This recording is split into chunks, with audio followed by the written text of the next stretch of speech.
Vaccines are required for students, employees, immigrants, military members, and international travel. Do you know how to legally avoid them?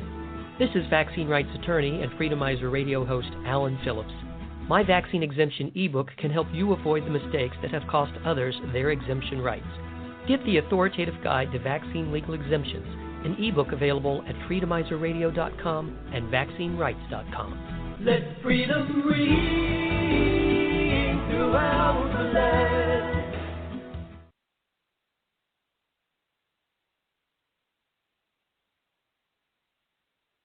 Want to spread awareness to your neighbors, family, and friends about what is going on in our country today?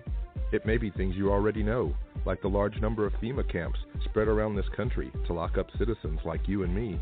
What legislators are doing to strip states and people of their sovereign rights. Or legislation giving states the power to force vaccinate under a declared state of emergency. Do your neighbors understand what is going on? William Lewis Films offers the perfect tools to inform our population about this government's tyrannical shift from a constitutional republic to a despotic democracy. Films like 911 Ripple Effect, Beyond Treason, One Nation Under Siege, Washington You're Fired, Camp FEMA, Enemy of the State, Don't Tread on Me, Blood of Patriots, The Ron Paul Uprising, even 911 in Plain Sight, William's first production, are all available at WilliamLewisFilms.com. Get your DVDs today at WilliamLewisFilms.com. Educate against the police state. Thank you for tuning in to Freedomizer Radio, where we have a 24/7 chat room where you can come and share what's going on in the world with people of like mind. Anything and everything against the New World Order. Dial 347-324-3704 to catch our live shows. Beginning at 9 in the morning Pacific Standard Time, Monday through Friday till midnight, and 9 to 9 on Saturday and Sunday. Take us to the beach. Take us to the park. Take us on a walk with the dog. Only on Freedomizer Radio. There is a new program on the Freedomizer Network, Bloody Beak Radio, punching the New World Order in the nose. Bloody Beak Radio is here to inform you on a wide variety of topics revolving around current and recent events. The main thrust of the show is not just to inform you of the problems we face, but rather, how do we analyze them in a way that we can use to create counter-propaganda and use that knowledge in our everyday lives. In a sense, how do we market the truth? Bloody Beak Radio will give you the tools to win the information war so we can destroy the barriers that divide the people and have a peaceful revolution. Join your host, Kyle Baker, on Sunday evenings to have an honest discussion about how to win the numbers game and ensure that we decide the tipping point, not them.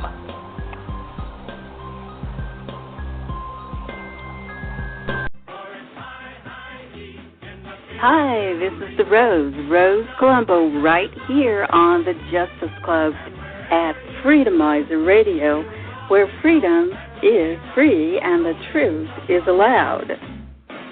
On the front line for 25 years, protecting your civil rights, constitutional rights, and fighting back against legal abuse.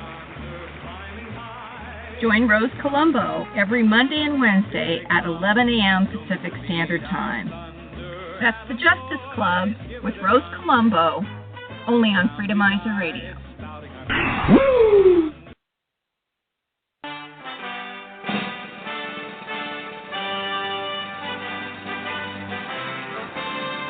This is Danny Panzella inviting you to join me and my co-host Danny Roldan on Ragamuffin Radio, when we raucously debate anarchy versus statism every Sunday night from 7:30 to 9 p.m. Eastern on the Freedomizer Radio Network, www.freedomizerradio.com. Be sure to follow us on Twitter at Ragamuffin Radio, and don't forget to like us on Facebook, facebook.com/Ragamuffin Radio.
All right, guys, welcome back to another great night here on Freedomizer Radio. Of course, I'm your host, Proof Negative, the Big Kahuna here on Freedomizer. And I want to thank you so much for joining our humble abode tonight. Now, tonight, there's one discussion I really would like to get into here. And I'm going to have two guests, actually, tonight that are both hosts here on Freedomizer. And we're going to discuss this at least twice. And if anyone else wants to call in tonight, that's fine. The number to call in is 347-324-3704. So I got a little bit into this yesterday, but I didn't go into it as much as I would have liked to.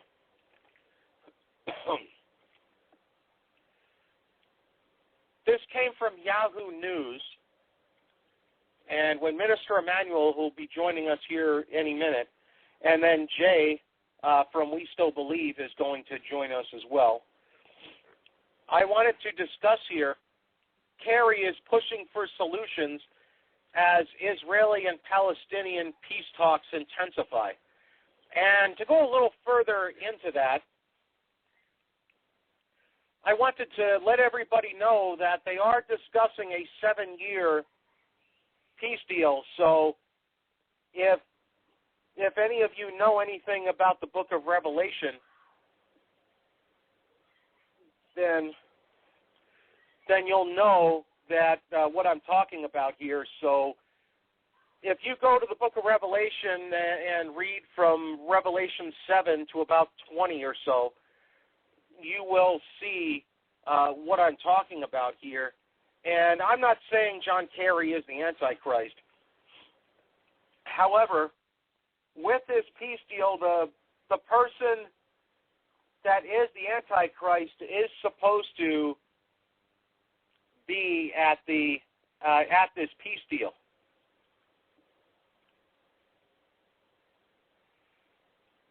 So that's what I'm interested in, and if you see in the Bible that there's talk of a 7-year peace deal, and then you see John Kerry and whoever else steps in to create a 7-year peace deal between Israel and Palestine, then yeah, you tend to throw a red flag up here and say, what are they trying to accomplish?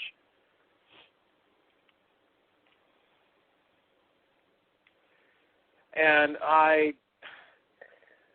one of the things that I was discussing at my day job today was, if there's a peace deal maybe I'm just the most naive person, but you don't need to put a peace deal, you don't need to put a year time frame on a peace deal.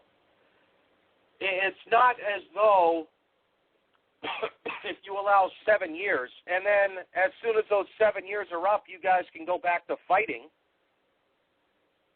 I don't see that being a positive.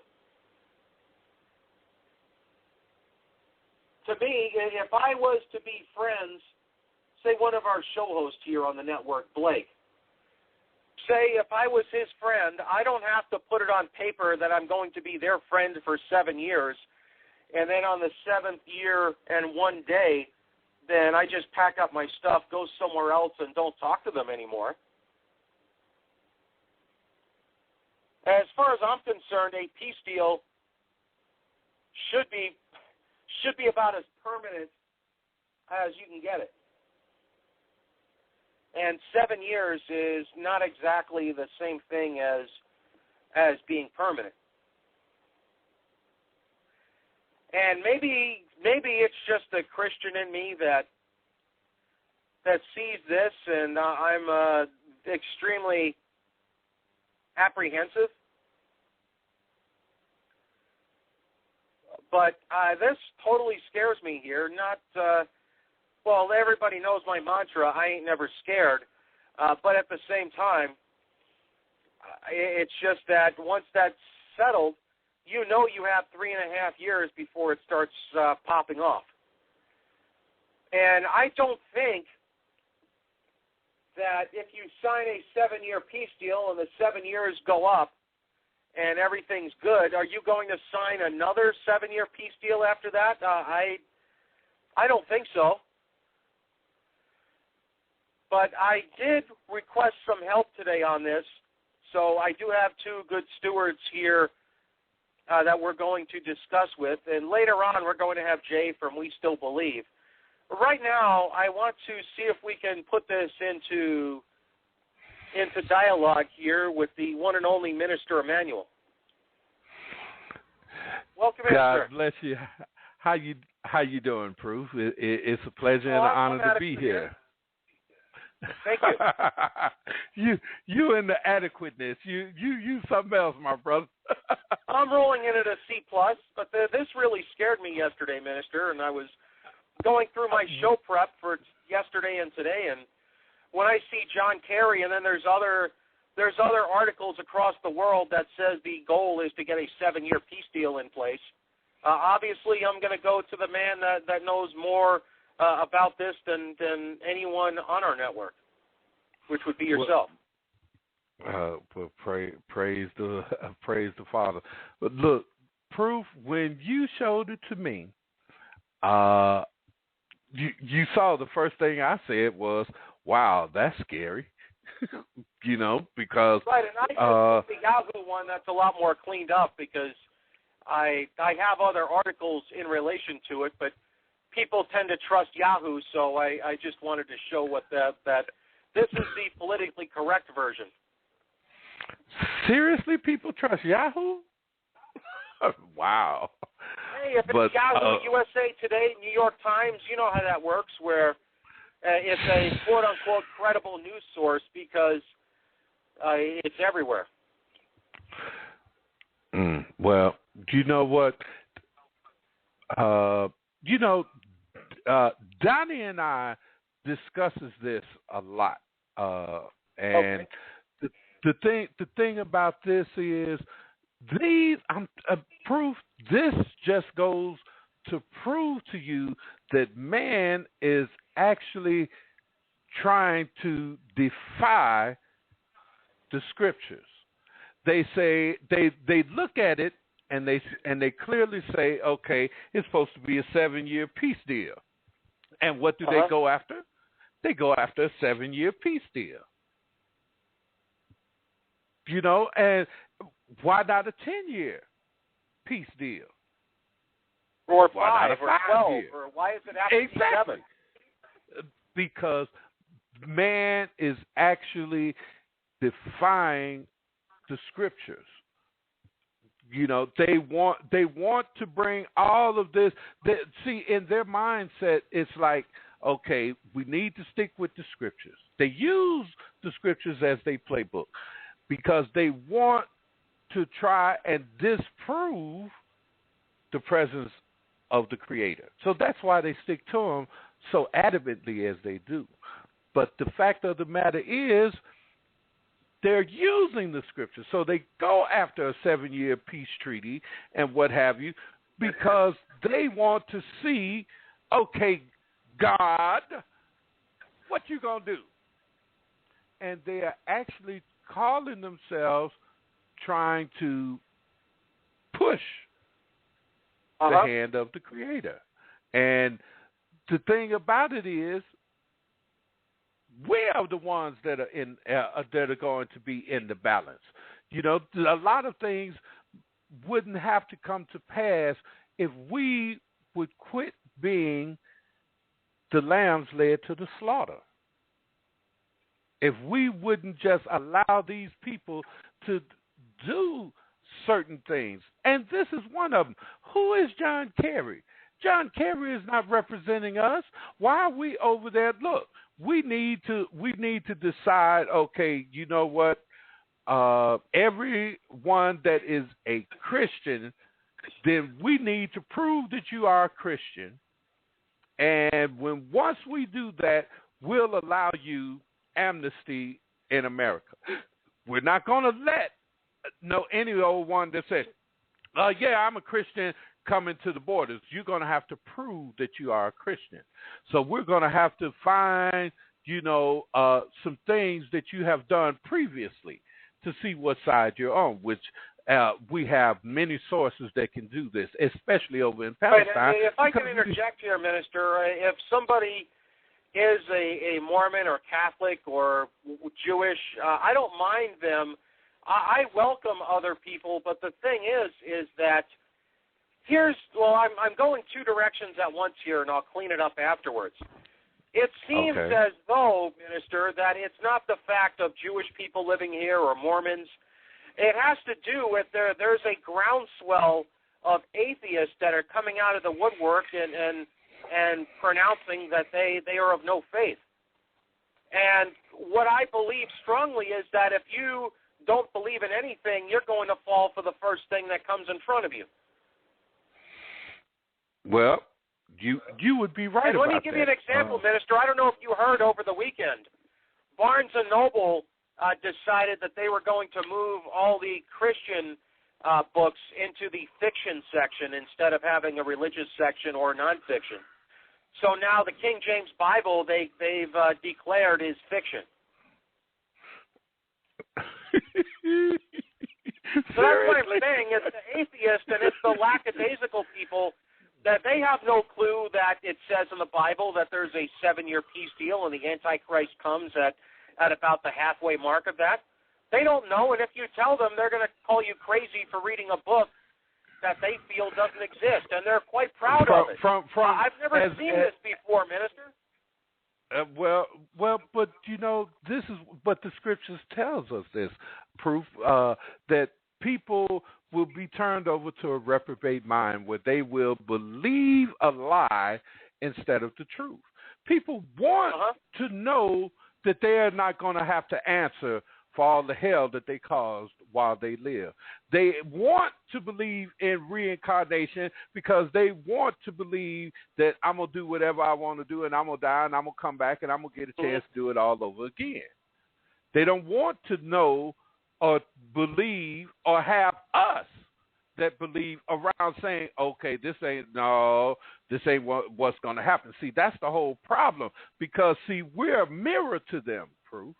And we stand up and they look at us and we believe, and that's offending them. Remember, that's the key word because that is the word that the scriptures use, that many will be offended. And they're offended because of the fact of that we are doing what they know they should be doing. And that's the problem. Right, I get that, and that's why I say that if somebody's Mormon, I don't believe in their in the Mormon religion necessarily, and I don't believe in the Book of Quran or anything like that. I'm of Christian faith, so as long as people come in peace and they want and everybody has whatever religion they want and nobody bothers anybody and nobody wants to kill somebody because their faith is better than the other, I don't have an issue with whatever. That's between them and their maker.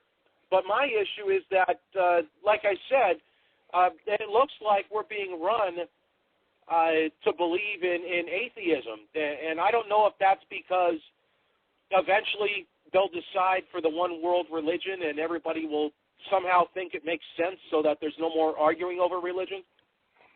They are going. The one world religion is going to come. That's what the Antichrist is going to bring. The one world religion. That there is no God. There is only us. Interrupting you. I apologize, but I want to make sure that that I get my point out here. Isn't part of the Antichrist to have one world religion supposed to mean that everybody's going to say, "Wow, this guy gets it. He's so smart." And so we better follow him because he's so educated about religion and he taught me everything I know. And, of course, I'm just going to say that the religion is Mother Earth. No.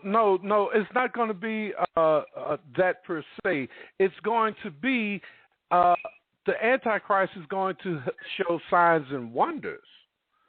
That's what's going to get all the people to follow him.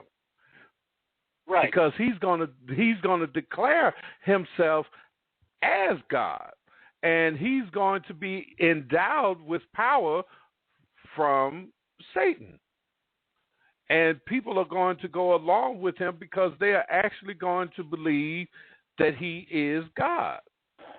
Because he's going to do things that none of us are capable of doing right now. The one world religion is going to come to pass because they're going to say that we are the ones that are enlightened, and it's all taking scriptures out of context, Proof, that where the scriptures say that we are gods and that the Messiah actually said that we are and what have you. But if you take it out of context to mean that you are, that there is no being above you and that there is only us, then you've taken it out of context. We are gods when we have accepted our Creator. So by being his offspring, then we are his. Just like there would be no separating your daughters or your son from you. So if you are God and you have daughters and sons, then they are still you. They might have their individual lives, but they're still you. They're still part of you. They still have things from you. So you all are still of the same kind. This is what they're taking out of context as far as the scriptures go. But we must understand this, that there is a creator. There is a spiritual being that was this consciousness that had so much knowledge within itself that it decided to speak the world into existence. Because we cannot disprove intelligent design by any means. The more scientists try, the more they confirm it. So they quit trying because as far as like with the DNA could not have been happenstance. It's impossible for DNA to be in happenstance because it's too organized. It's too coordinated.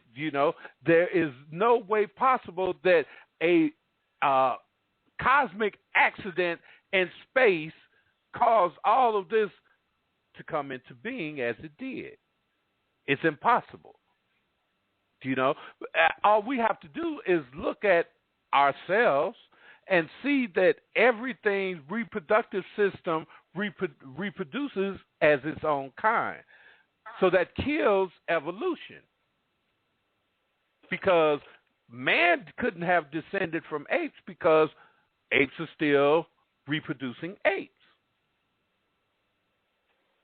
No matter what happened, what we're doing, and believe me, we genetically alter all types of animals, and they still reproduce their own kind, and man still reproduces children. So all of this leads back to the fact of the Creator. All of this that they're doing, all of this with Kerry over here trying to deal with the Israelis and the Palestinians and making progress through this peace deal, they are dealing with the scriptures. It is actually the Islamic theological mission. They have decided to grasp hold upon. Look, this is what's going to happen right before this peace treaty. Right before this peace treaty happens, you will see Sharia law be offered to the United States. We have 27 states already that are observing Sharia law in the courts alongside of the Constitution right now. And once you tell all these men that are out of work, that have to knuckle up under a woman, once you tell them that if you vote for Sharia law, all your women will have to go home. They cannot work long beside you. They cannot drive. She will not even have rights above you. Her 7-year-old son will have more rights than she do. She cannot divorce you unless you say so. Once you tell men that, after everything that we've been through the feminist movement and everything, I promise you, they're going to jump on it with all fours. I promise you. They're going to jump on it. And this is going to be a part of initializing the one world government because they're going to accept Islamic law. That's going to be the one world government. The Roman Catholic Church has a plan that they think will subvert this, but it's not, because that Antichrist is going to go along with this Islamic law. This is what's going to make Christ return, because Islamic law is going to kill all of us that believes in the Messiah, the Christ, the only begotten Son of the Heavenly Father. And that's what's going to make Christ return. But it's going to happen in the midst of this 7-year peace treaty. So this is why they are going so adamantly after this 7-year peace treaty. This is why Obama sent Kerry to work this out. Israel is not interested in a peace treaty, period. They were just bombed by the Palestinians, and Netanyahu has sworn that he is going to repay the terrorists for this act. So things are going to get are about to explode. They're going to really get bad. This is going to open the door for the onset of the Antichrist to issue in this 7-year peace treaty. Because it's not going to happen right now like they think. It's going to be a whole lot of commotion happen first before this happens, because he's going to initiate a peace treaty with the world. It's not going to just be with Palestinians. It's going to issue in a peace treaty with the world. It's going to mainly focus on the Middle East, but the Middle East is what's going to dictate to the rest of the world, just like it always has. Right, and let me ask you this, Minister. With a worldwide peace deal, does that mean that there'll be lines all over the United States and other countries where you can turn your weapons in? if they just haven't taken them away from you. Remember, they're already confiscating weapons now. They started in California. They went to New York and went to confiscating weapons last month. And if you ask me, they're headed to Chicago because all of a sudden, Chicago, who did not have a license to open carry weapons, now all of a sudden last month they gave us that right here in Chicago. We haven't had that since the late 60s. They took that away from us here in Chicago in the late 60s, and now all of a sudden we have that right. All they want to do is they want to know who got them. That's why they're telling you. So that's why they allowed it so that they can track more. And I don't know if you saw the pictures of what happened yesterday with Connecticut.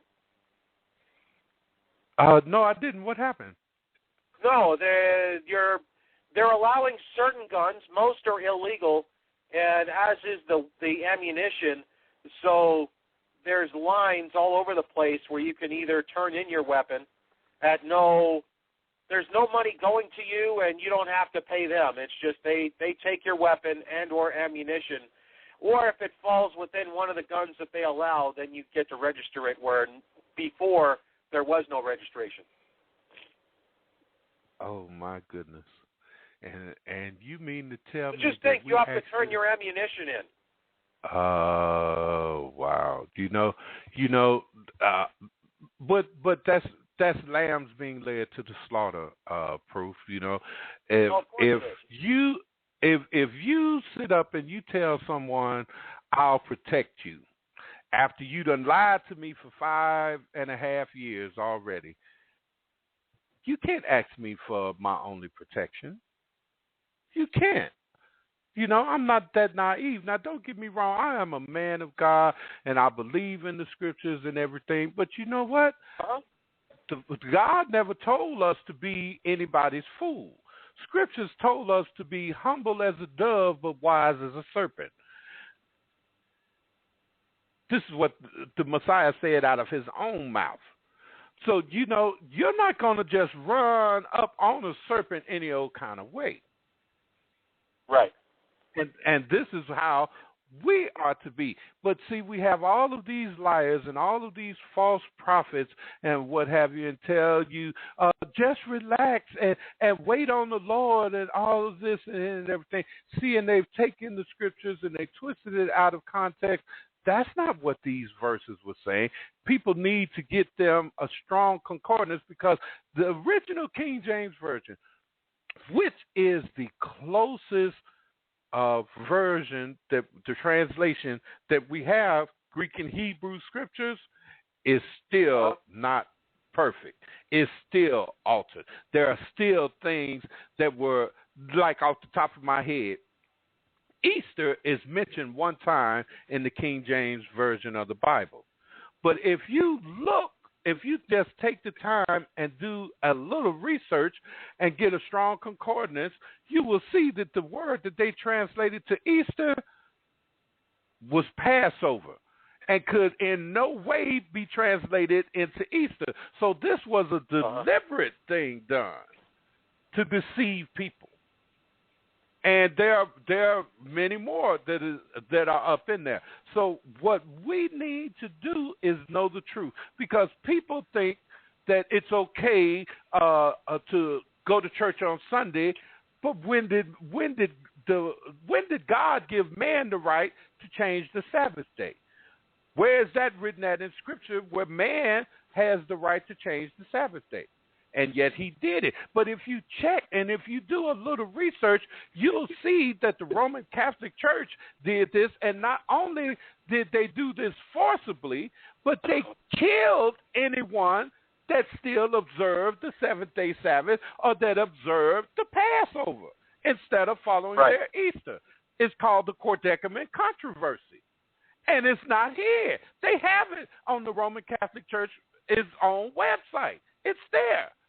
And they'll tell you that they are the ones that change the Sabbath day, because Rome is still exalting its dominance over the world. See, what happened was Constantine was about to get ousted because all they were doing against the Christian sect that they tried to say it was steady growing. And they were throwing them to the lions. They were burning them for fire. And these people were still growing. So they were going to get rid of Constantine. And Constantine came up with the big idea, let's just marry the two. And that's exactly what he did. He married Christianity with the Roman belief. And all of the days that we observe here in the U.S.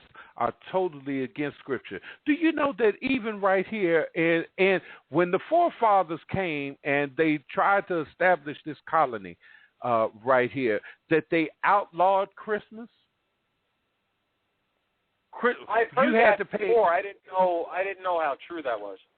It's true. It's on the books in Massachusetts Bay Colony.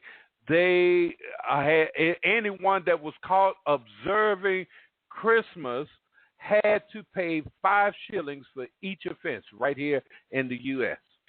Because they knew that it had nothing to do with the Scriptures. They knew that it was simply the Roman Empire exerting its authority over the masses, and they weren't having it. Maybe, Minister, I'm one of the stupidest people out there when it comes to this, but my major question I've had probably all my life is that with things like this, why is it so important to steer people away from the Lord? Why is it so important? It's so important to Lucifer. Man is just a puppet. He's just a pawn. He really don't realize what's going on. He really doesn't realize that he's being played because of the fact of, he doesn't see, he really doesn't see that he's being used. He doesn't see that what he called dominance is really nothing, because anything that God wants to happen for man happens through his followers. Every major accomplishment that man had on the face of the planet came from a believer. Knowledge is not given to a non-believer.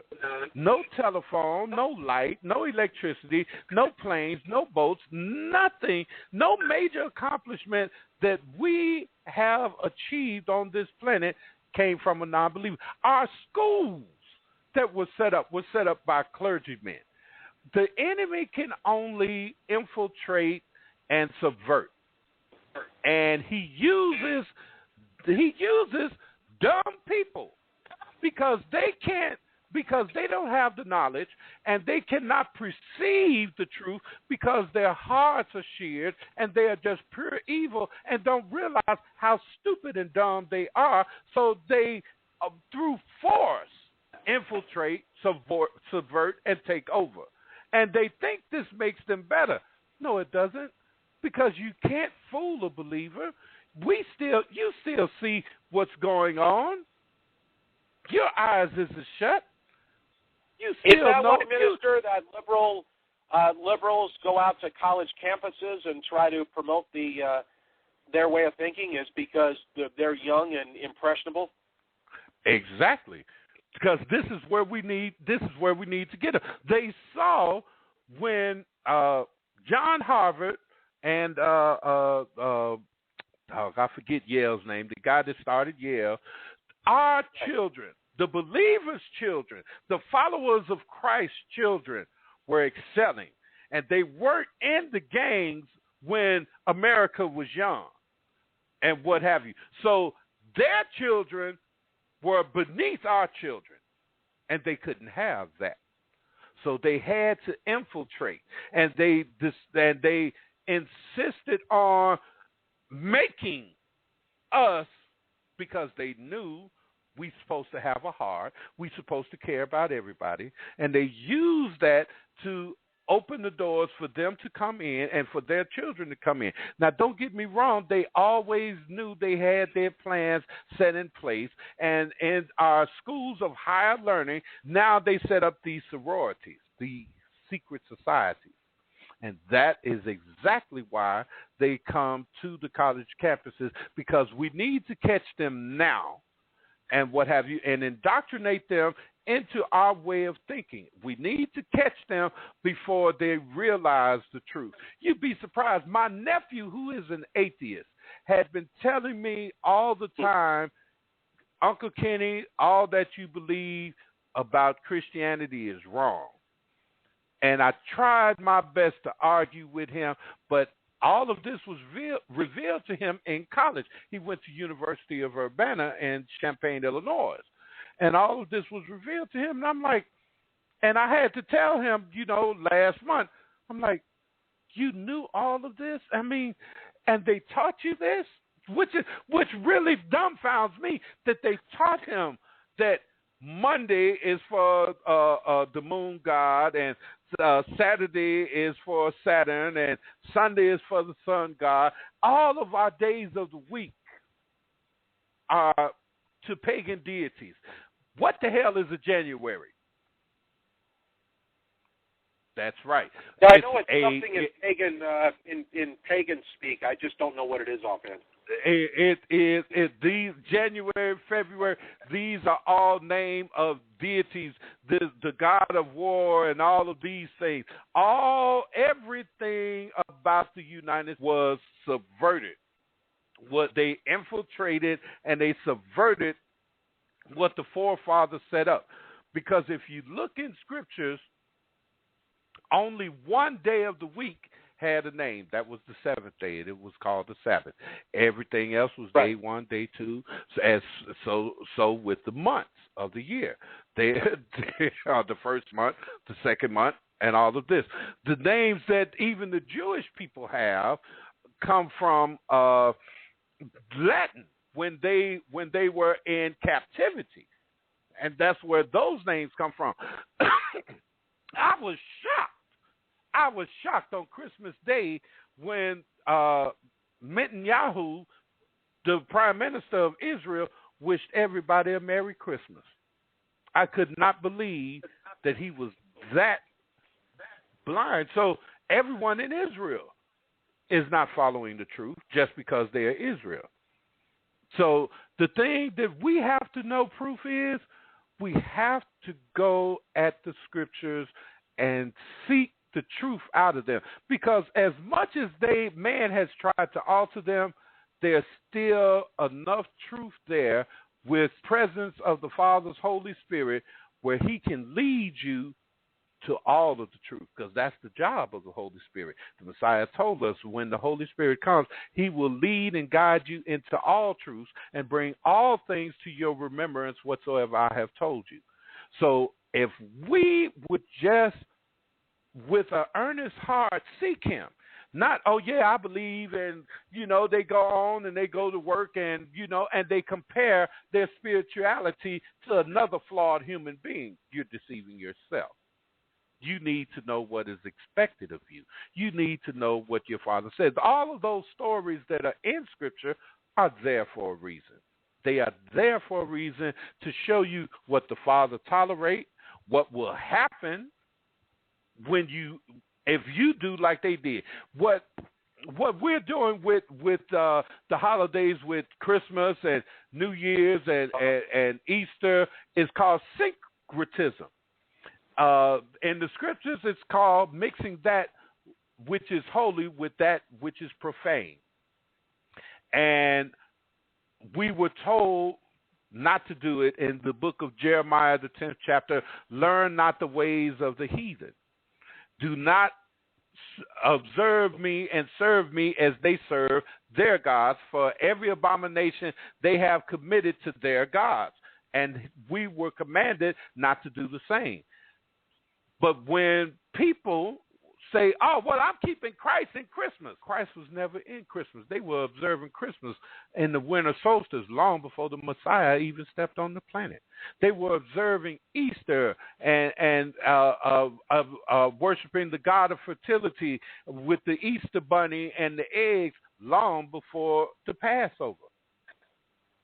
But people don't want to read and they don't want to know these truths because they have become complacent and they have gotten comfortable and believe the lie.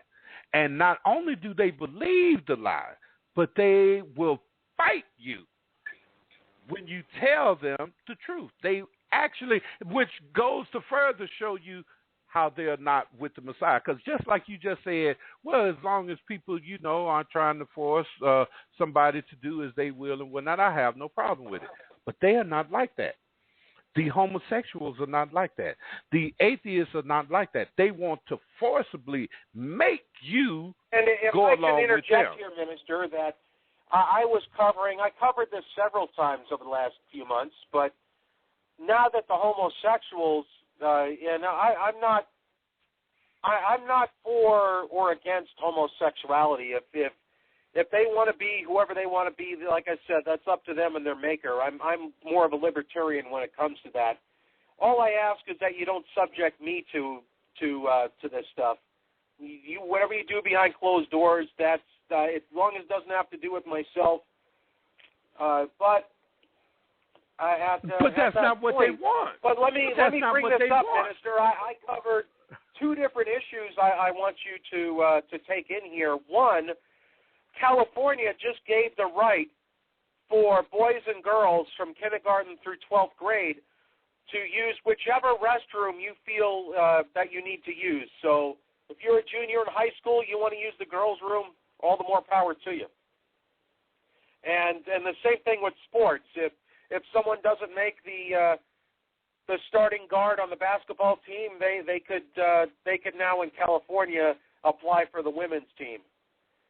Not only do we have that perversion, but we also have pedophiles that say they're the next group of people that are going to be labeled as equal to others. And the American Journal of Psychiatry downgraded this from a serious disease to now, as of the first of the year yesterday, now it is a sexual preference. I know they want to remove the age of consent totally. I've read about that. But the key was to open the door for all this other perversion is to get the homosexuality in. And once they did that, they knew. Do you know what homosexuality did?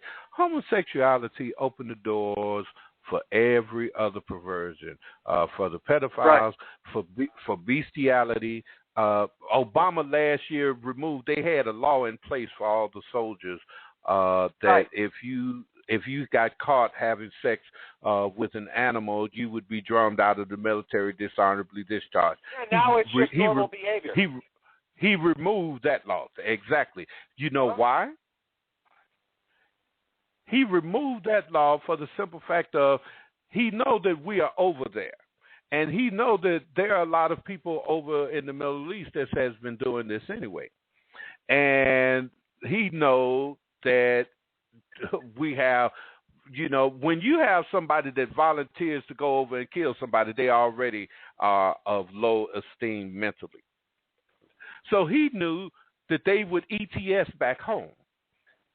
And right now, they're saying right here in America that we have an epidemic of people raping other people's dogs.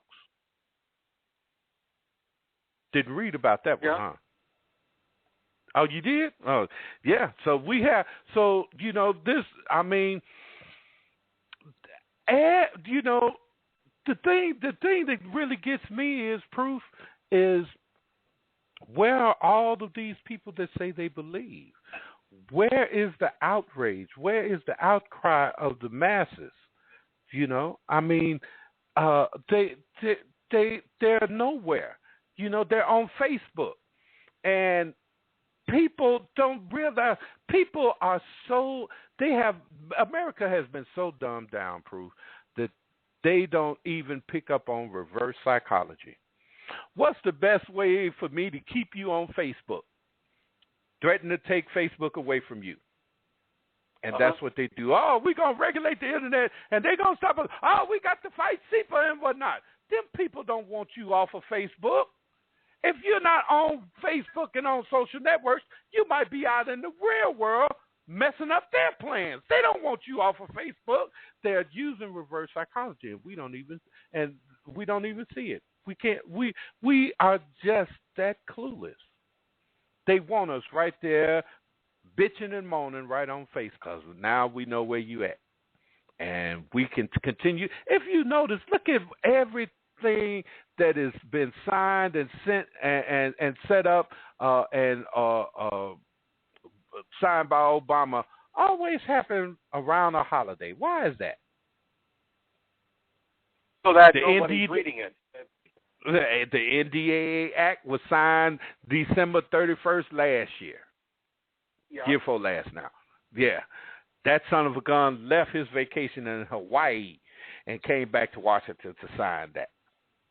Speaking of which, rumor is that that Michelle is seriously considering divorcing. I don't know how true that is, but that's a lie. Don't even buy that. Don't even buy that. That's the game. The more rumor sympathy is for. that Barry experimented with a homosexual lifestyle. Barry was she knew Barry was a homosexual when she met Barry. Right. So that's nothing new. It's all to gain sympathy for his third term. Oh, you do know that. You do know that soon as he got reelected, he sent a bill in the House to remove the 24th Amendment, limiting the terms of how many terms the president. Yet, but the guy from New York is still trying to put that in. Oh, they're going to get it. They're going to get it. Have they stopped him from anything else that he wanted? Well, I don't know, because if hypothetically speaking, if they've been discussing whether or not Michelle should run for president. I heard that Michelle and Hillary run together. Yeah. And Barry might step back if Michelle and Hillary get to run together. Because he's still there. It doesn't matter. He doesn't have to circumvent the Constitution if he's still there. So all you're saying is they're going to put Michelle and Hillary in there because nobody's going to vote for them. No one's going to vote for them. They'll make it look like there's a lot of sheep out there, and for those that step back in Barry's second term, there's going to be a lot of people thinking that they finally have a chance to vote for a woman into office. Proof. We have 315 million people in the U.S. Only about 1 million people will follow this. But believe me, with the media behind you, and they're going to pull out all the stops, trust me on this, they will make it look like the country is going along with this. But see, the problem is with that, where are the other 300 million people? You know, how and why don't we get together and say, oh, no, we're not going along with this, and stand up like Egypt, Iceland, Ireland did against their government. They locked all them son of a guns up, and, you know, and their economies are doing just fine now. They confiscated all the money them son of a guns had them taken, and what have you and everything. What's wrong with America?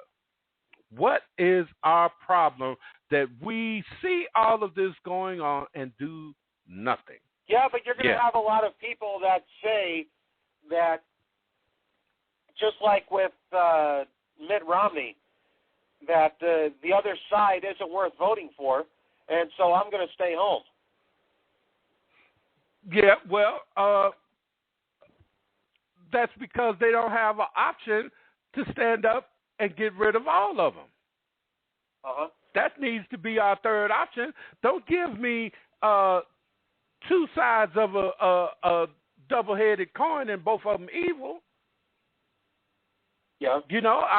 I can't vote for evil in a good conscience. Well, I'm voting for the lesser of two evils. Then you just voted for evil. No, I can't do that. Right. So I need a third option. So when I go and vote, I need that option to say, okay, we're on our way to Washington, and we're on our way to take our government back. Who is with me? Who else feels that we are being robbed, lied to, and aside, and our voices are not being heard? It should be at least 200 million people that swarm Washington, at least. And that's what we need to do. But... And if we don't do it, then we have just said, here's the Vaseline, let me bend over. Because that's all we're doing. Well, that's what we're doing now.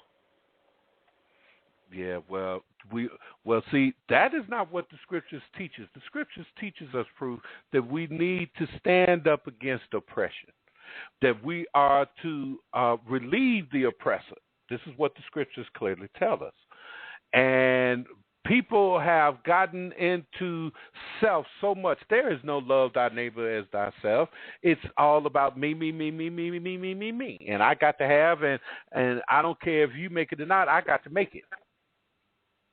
And see, if with this mindset, which was a plan, it really was a plan, because that's why they took affirmative action and turned it against the black man, because affirmative action was to make sure the black man got equal pay as the white man for doing the same job. Well, they screwed him on that, because they included all minorities. So that included the handicaps, that included all of Hispanics and the Asians, and that included his woman. So guess who affirmative action did not do anything for? The black man, because he still was at the bottom of the list. And see, and people are too blind to see that it was a plan. And at least just think about, why would they do that? What would be the outcome of that? If I screw these over and I bring the handicap up and I bring his women up and I bring up the Asians and the Hispanics and all of these other minorities over him, what is that accomplishing? And more importantly, why? But no one's thinking about that.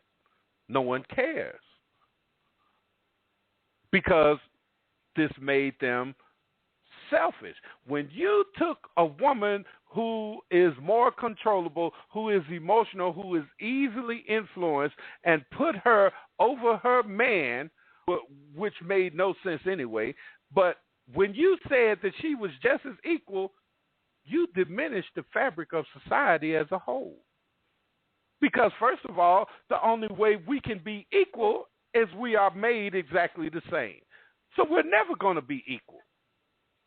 That's just a myth. That's just a lie. And any woman that even thinks that she is equal to a man must have a penis and a groin, because that's the only way you're going to be equal to a man. It's impossible any other way. The only way we can be equal, we both have to have the same things. So we're not going to be equal no matter what happens. So the equality thing is a lie. So now somebody has got to be in charge. Someone has to be the head. Now, according to our beliefs, our Heavenly Father has made man the head. Now, if we believe that, all of these so-called Christians believe that, then why are they sitting up trying to be equal with their men? Why would a so-called Christian go along with Barry, who said he believed that Jesus would be for same-sex marriages? Why would they go along with Barry, who says God bless parenthood, Planned Parenthood? And these are supposed to be followers of Christ. Now, last time I checked, all of these things were against what the scriptures teaches. So, the subversion and the deception is complete, except for those that are really trying to follow. And although we don't just roll over, now came just like the scriptures has predicted. Now what's going to happen is, as the Messiah told us, we're going to be offended. Everyone's going to be offended by us. We're going to be hated of all men. We're going to be persecuted and killed for his name's sake. Children are going to rise up against parents and cause them to be put to death. Why? Because we left them in the hands of our enemy to teach them. And they have been teaching them since before grade school and preschool. And they have been teaching your children, our children, that if your parent whoop your behind, you come and tell us and we'll take you from your mean old parent now. And we sent them to this school to learn this. Nobody to blame but ourselves. No one to blame but ourselves, because the enemy infiltrated and took over the schools that were started by clergy and did it their way, and we allowed this. So now they've taken prayer out, they've taken God out, they put Allah in, they teach your children about Allah, they allow the Muslims to take time for prayer and everything, but if your child bless his sandwich before he eat it, he's suspended. And we allowed this. So the only thing that's left for us is what the scripture said. We will be hated, persecuted, and killed. Well, just like it says, you will be punished for your lack of knowledge. So I believe that. Oh, the people are destroyed for a lack of. I was reading that today, Proof. Praise the Lord. The people are destroyed for a lack of knowledge. The knowledge that he was referring to was the knowledge of him and his commands. We're not observing them. People want to tell you, the liars want to tell you that the law was nailed to the cross. Well, then why did the Messiah say, think not that I've come to abolish the law, but I came to fulfill it? Why would the scriptures tell us that the Messiah took the penalty for the law, but the law remains? And then you turn around and tell me, oh, no, the Old Testament no longer applies. It was nailed to the cross. Except when you want some money from me, then you go into the Old Testament of Malachi 3 and tell me, will a man rob God? Yeah, curse with a curse. Bring all the tithes in to me and what have you. But any other time, the Old Testament don't apply. But when you want my money, the Testament is new and valid. And they do this every Sunday, and people go along with this. And the people are destroyed for a lack of knowledge.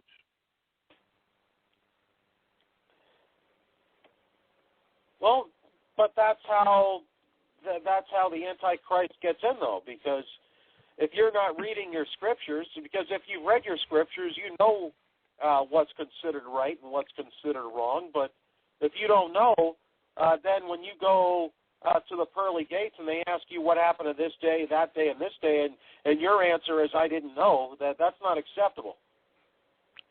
Thou art unexcusable, old man, because think about it. Think about it, Proof. Let me set this scenario up for you. Now, you go in and you go before the judgment seat of Christ, and Christ say, okay, and he checks you out and say, come on in, Proof, thy good and faithful servant, enter into thy Lord's rest.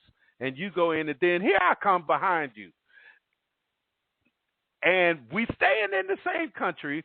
I have access to everything you have, and then I try and tell him I didn't know. Well, how come you didn't know? There isn't but one reason why I didn't know, because I didn't want to know. Because you were right there. You knew. Right? We in the same country. Right? So now how can I know and you don't know? Now, I can understand some people in a remote part of the world and they don't have access and what have you, which is very few parts now. Very few. But okay, I could go along with that, and I'm sure our Father could too. But now, all of these people that are sitting up on the internet, you're not going to have an excuse, because just like people want to say, "Oh, God is omnipotent, God is omnipresent." Okay, well then God knows that the internet exists, and He knows that the truth is there. You just have to seek it.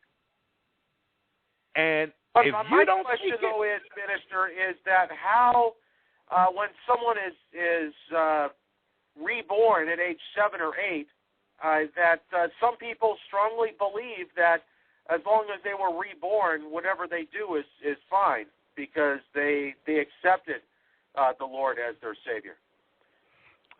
Well, see, okay, this is part of the reason why they dumbed down America, so people's comprehension level would be low.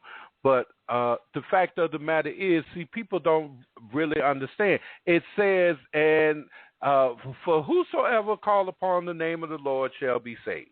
My question to you is, what are you saved from, Proof? Do you know? Well, for those that are not saved, I don't know what they're saved from, because I thought that once you're saved, you're supposed to know the 10 Commandments, and you're supposed to practice that to the fullest extent of your ability. It's not, all right, now I can do whatever I want. I got saved when I was 8. Okay, well, and you're right, but we are, when the Bible tells us that whosoever shall call upon the name of the Lord shall be saved, he that endureth to the end shall be saved, we're only being saved from the day of wrath that is to come upon all the people that's on the face of the earth. This day of wrath is going to be so awesome. It's going to be so inclusive of everyone that is wrong that the scriptures tell us that the grave is going to give up its dead and the sea is going to give up its dead. So all of these people now are going to be brought back to life to go through this day of wrath, which is going to be a period of 9 months. That is what we are saved from. But now here's what people don't understand, Proof. We all, scriptures tell us clearly, but we all shall stand before the judgment seat of Christ. So now you called upon the name of the Lord, and you said that you believe, so that means you have chosen, all you have done was chosen your judge. You asked for a bench trial. That's all you've done. From the very person that knows you better than you know yourself. And he's already told us, Matthew 7:21, not everyone that saith unto me, Lord, Lord, shall enter into the kingdom of heaven, but he that doeth the will of my Father which is in heaven. Remember, but he that doeth the will of my Father which is in heaven. Well, what would be the will of the Father? Well, let's see. How about the 10 Commandments that he wrote out with his own finger? Right. Just off the top of my head, seeing that the scriptures tell us that I am the Lord thy God, I change not, therefore ye sons of Jacob are not consumed. Jesus Christ the same yesterday, today, and forever. Seeing that we know that Christ is the Word of God made into a flesh form, so we know that there hasn't changed. So if people don't get that, let's go on to the rest of Matthew 7:21. For many will say unto me in that day, Lord, have not I healed the sick, cast out demons, and done many wonderful works in thy name? Hey, Minister, let me just ask real quick. I just want to go in my kitchen and grab some hot water. Can I let you hold the fort for about 30 seconds? Oh, sure. I think I might be starting to get my wife's cold, and so I'm just trying to blast it with honey and herbal tea. Not a problem. I got you, brother. Right. But Matthew 7:21 for everyone out here, it reads, and let me pull it up for you guys right quick so you all will know that, oh, no, that's just minister's interpretation. No, it's not. Let me read exactly to you what it says. Not everyone that saith unto me, Lord, Lord, shall enter into the kingdom of heaven, but he that doeth the will of my Father which is in heaven. Many, not a few, many will say to me in that day, what day? The day of judgment. Lord, Lord, have we not prophesied in thy name? And in thy name cast out devils? And in thy name done many wonderful works?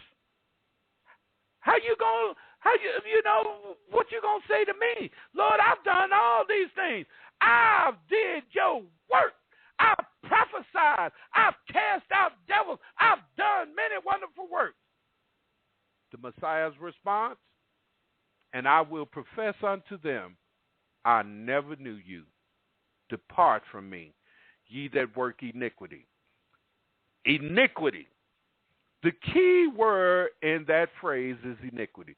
The word that in the original Greek is anomia, which means lawlessness. He's not talking about the laws of man, my brothers and sisters. He's talking about those who did not practice the laws of the Father, who did not keep the 10 Commandments, who did not follow the Torah. And this is a trick of the enemy. He wants you not to follow Torah. He wants you to actually believe that all you have to do is believe, just like he told Eve, well, have not God said that thou shalt not eat of the apple? Have he not said, he said that we will die if we eat of the tree. You will not surely die. And she believed that. And she fell for it, and she went along with it. My brothers and sisters, this is the same lie that he's telling. Oh, you don't have to follow the Torah any longer. Oh, that was put on the cross. Christ took care of that for you. All you got to do is believe. But here we have the Messiah saying out of his own mouth, and then will I profess unto them, what them? Those that said unto him, Lord, Lord, have I not prophesied in your name?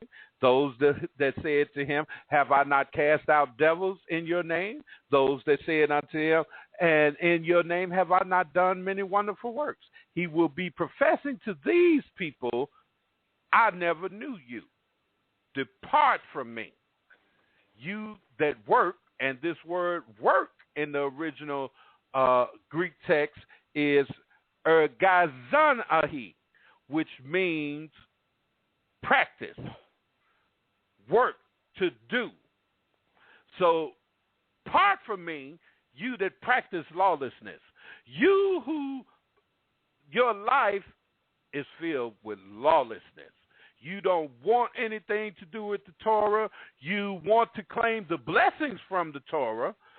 We have many Christians that want to claim, I'll be the head and not the tail. I'll be above and not beneath. All of that is Torah. Now, you think you can claim the blessings of the Torah and not be subject to the curses? You're deceiving yourself. Because the Father does not change. And he told us, if you will obey the things that I say, then all of these blessings shall come and overtake you. But if you do not obey and do what I say, then all of these curses shall come and overtake you. Well, guess what, my brothers and sisters? The enemy has you embracing a curse. And you need to understand that this is his objective. There used to be a time when all of the Illuminati and all of the atheists and all of the Satanists, they were hid. They were in the shadows. But the scriptures tell us in the last days that Satan will become bolder. Why? Because he knows his time is short. Care anymore. And he knows that. Are you back? Oh, yeah, I didn't want to interrupt you, but yeah, I've been here a couple minutes. Bro, I can, I do a 2-hour show by myself, bro. Oh, I know. Yeah, so. But if you're on a roll, I didn't want to interrupt and say I'm back. I just felt that was impolite. That's all. No, not a problem, not a problem. But we need to understand that we cannot disregard anything that the Father says. I mean, the Scriptures only come alive when you know it as a whole. The Holy Spirit of the Father can only work when you know all of it. And trust me, He works. Trust me, He works.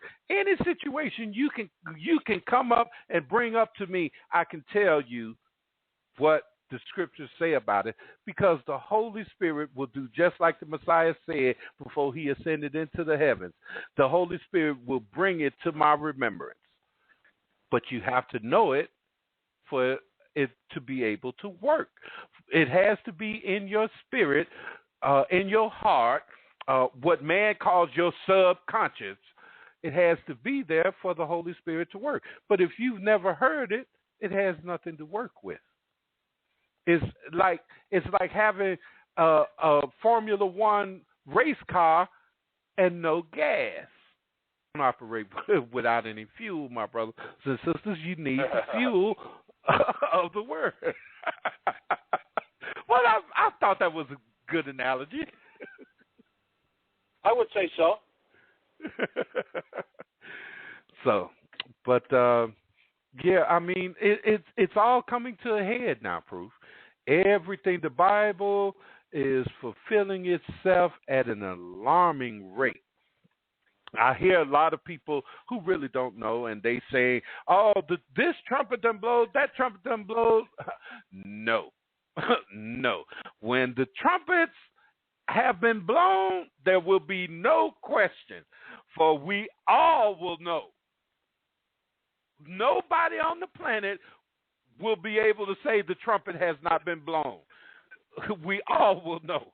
When the horses go to riding and death go and famine go and plagues go, we all gonna know it.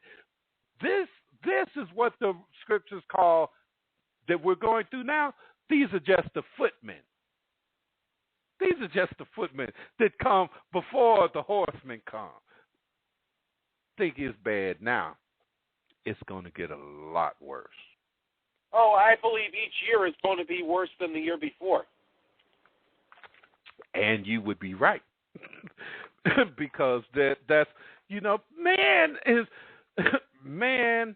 is as and I just love it when Donnie and I get together and talk about it. Man uses the Scriptures as his playbook on how to dictate what's going on in the world. And all it does for a believer is say, ooh, he was right again. Oh, didn't the Scripture say that? I mean, all it does for us is solidify our resolve, our conviction, our faith. But to those, they think they're actually doing something. To those that are outside, they actually think they're doing something, because they are now getting the people. Now we're back at Sodom and Gomorrah. Seriously? You wanted Sodom and Gomorrah? This is what you wanted? And now you have millions of people going along with it? And the sad part about America is, we were the light that Satan used to shine over the whole world, and now we have boys in Singapore showing their behinds, wearing their pants halfway down. Over in Trinidad, I have friends over in all of these places. I know what I'm talking about. Over in Palestine, in Indonesia, in Hong Kong, we have people now acting exactly like the guys in America. Let me finish this point with, and most of the women in the world want to look like the women in America. They long to look like them. I have a lot of friends from the Philippine Islands, and on the islands, they don't have access to all of this. They're really hurting in the Philippine Islands, especially now after typhoon. But these women go off and go to work in other countries, from Canada to Singapore, Indonesia, Thailand. They go everywhere to go to work.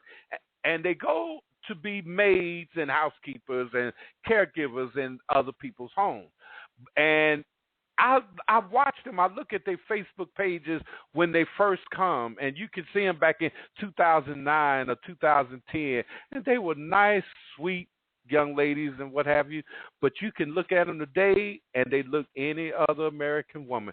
She got her eyes done. She got all of the makeup and everything. She got the short skirts and the tight dresses and the tight blouses and the low cleavage, and she looked just like the women in America. And she in Hong Kong, because Hong Kong has braced the things of America. Believe me, my brothers and sisters, America has a lot to answer for. And all of those that say nothing, you co-signed it. If you're not standing against it, you're with it. There is no in-between. Well, I didn't know what to do. Well, you should have chosen a side. Lukewarm will not make it in. You will not be spared judgment or punishment. Go ahead, Proof. Oh, I was just going to say that I'm not a fan, per se, of tattoos, but to me, I don't mind if somebody gets a tattoo. I just look at it and say that this is kind of selfish, and hey, look at me, everybody. This is how I fit in, and I just feel as though that's not the right way to promote goodwill. I'm not saying that people that get them are bad, but I'm not in favor of necessarily spending money to mutilate my body, so to speak. Look, as far as first, you have people that can't pay their rent. They can't pay their rent. They're on food stamps, but they can cough up $55 for a tattoo. Yeah, right. You're bringing up an excellent point, Proof, because there is something wrong with the mindset. And what it is rebellion, because it starts with rebellion. Trust me when I tell you, and it don't necessarily have to be a child. My children's mother, all while she was with me, she knew that, I believed what the scriptures say and we shouldn't get tattoos on us. And I had been in the military, and I threatened a minute some were going to talk about they're going to give me a tattoo. I said, yeah, but, the minute you let me go, your life is in danger. Because I don't want a tattoo, and I never got a tattoo. But soon as my children's mother left me and divorced me, guess what she got? A tattoo. Yeah. It's in rebellion. My daughter, who lived with me 16 years, when she went to stay with her mother, know what she got? A tattoo. Yep. It's rebellion. It's defiance. It's to say, I'm grown. I can do what I want to do. I'm my own person, and this is what I want to do. Well, you really have to think about the mindset of someone that wants to draw on themselves permanently. Something is not 100%. I'm not saying you're a bad person, but something is wrong, because I don't want something on me that's never going to come off again. I don't care if it happened to be the name of one of my children. I don't want something on me that's never going to come off. For what? What would that accomplish? If them knowing that I love and care about them ain't enough, tough titty. Because I'm not about to write your name on me. I mean, come on. What are you saying? Well, I want to show that my independence, my difference. Well, be independent. Writing on yourself does not show independence, because you know what you do? When you get a little sense, you go and you cover up them tattoos, and you go and try and conform.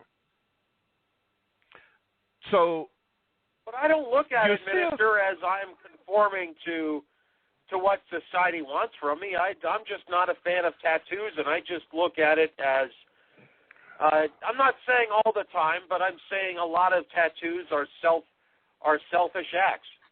And it's one thing to get them if you could afford the rest of your life, but don't say I need more money in food stamps and spend $60 getting a tattoo of your favorite musician. Oh, man.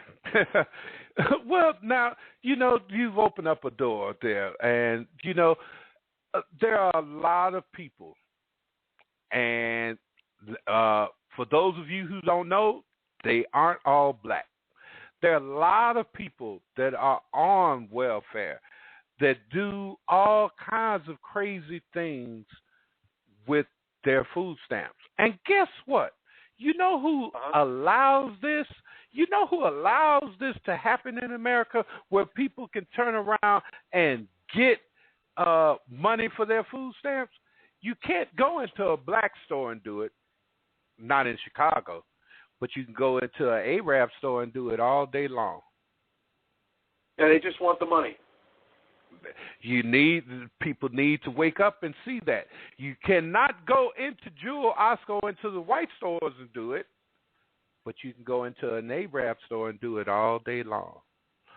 Why is that? Why is that? Don't you know, did it ever cross any of your minds that these people are working with the government? Think about it. They would be happy if 90% of America was on some kind of government assistance. Because the more that they can control is the more they can watch and spy and make sure that they have complete power. Well, they can control. If you got 90% of America on food stamps, then anybody that don't go along with you, they just don't get no food stamps. Yeah. Uh-oh. So you've got control, and anybody that wants to be somebody's pawn need to go somewhere and pray. They really do, because they need help. They need serious help. I don't want to be anyone's pawn. I want to be able to go and work and do what I need to do to take care of me and mine. That's what I want. That's all the opportunity I want. Just let me work. Just don't hinder me from working. I'm going to work in a workmanlike manner. I don't need you, I don't want to force you to accept me as being a homosexual. If I'm at work, I am an employee. I am not a homosexual. I am not going to dress like a homosexual. I'm not going to act like a homosexual. I'm not going to talk like a homosexual. I am an employee. I am here to do my job. I am here to do it well so I can get my promotions as need be and what have you. So why is all of this forcing the populace to accept homosexuality? What is that about? Well, I don't know if you remember this, but when Barney Frank was in office a couple of years ago, Minister, that he tried. It didn't work, but they wanted a law that would require every business owner would be required to have at least 15% of its employee base to be homosexual. It didn't pass, but Barney Frank worked hard on that one. Oh my goodness. So, this is somebody that has never seen. People that go along with this have never been around homosexuals. I've been around homosexuals. You don't want to be around 4 or 5 homosexuals together. Trust me on this, because now they have strength in numbers and they be themselves. And those are some of the most flamboyant people you ever want to come across. Believe me, when I was singing in my blues band, we were up north here on Rush Street in Chicago, which is part of their area.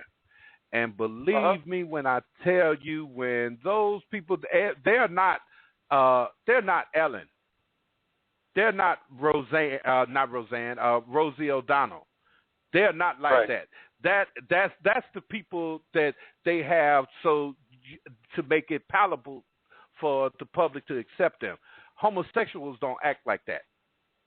Homosexuals want to be across the line. They don't want to be on the line. They want to be across the line. And they act that way. And they are I'd rather go into a redneck bar than go into a homosexual bar.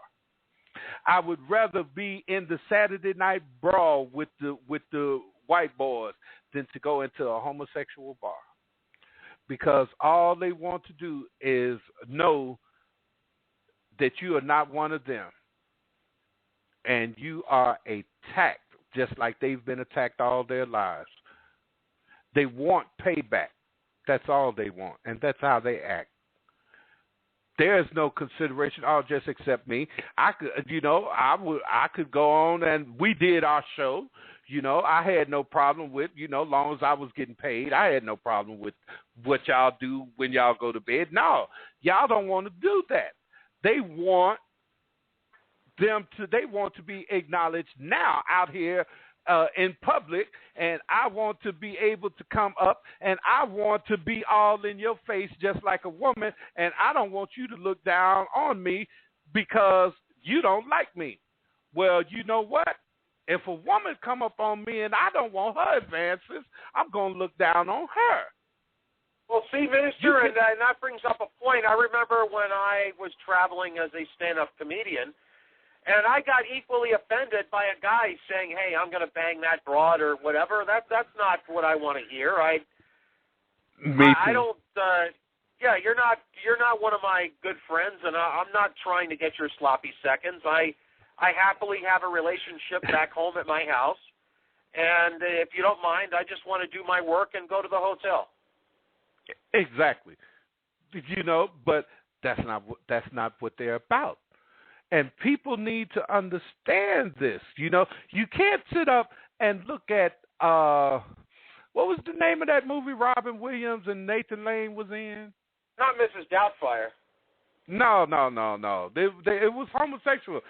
Robin Williams and Nathan Lane were in a civil union. Yeah, I don't remember it offhand. I'm sorry. I'm not much on movies. The Birdcage. Sarah in the chat room, our sister Sarah said the Birdcage. The Birdcage. That's what it was. The Birdcage. And that's not how they act. It's just not. It's just not how they act.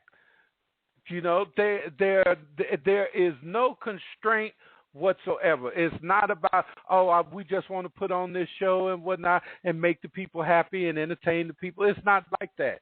Because if you actually go to a homosexual show, you will see those people will come out of the audience, and the homosexual will look for some guy that's with a woman, and that's whose lap he wants to sit in. No, you're not going to sit in my lap. You're not. That's going to be a problem. And now you're going to look at me and you're going to have all these people offended and what have you, because I'm going to go straight off because you're not going to sit in my lap. Proof is my friend. Proof is not going to sit in my lap. I'm sorry. That's going to be a problem between me and Proof. I'm not letting you sit in my lap either. That's okay. You know what I'm saying? That's not just going to happen. It has nothing to do with something personal against that person. You're not sitting in my lap. The person that's going to sit in my lap is my woman who I want to sit in my lap. Other than that, you need to regard my personal space. But my daughters get a pass on that too. I won't go off on them. Your daughters might be little. My daughter grown. She ain't got no business sitting in my lap. All right, yeah. No, I got it. My kids are a lot younger.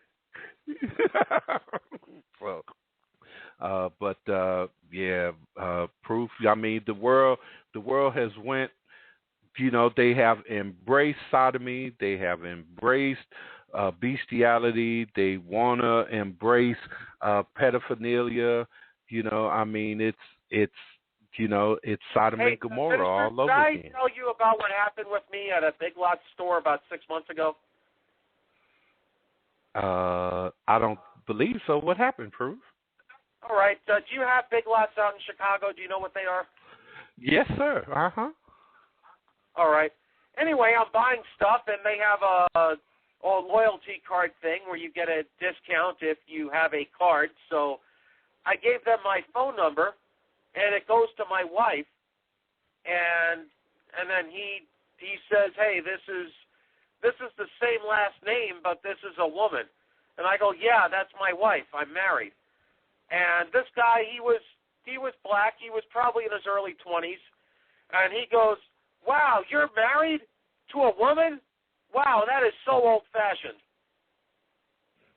Oh my goodness! I'm not even kidding. I didn't know what to say. There's certain points in your life where people say something and you're so dumbfounded you can't even respond.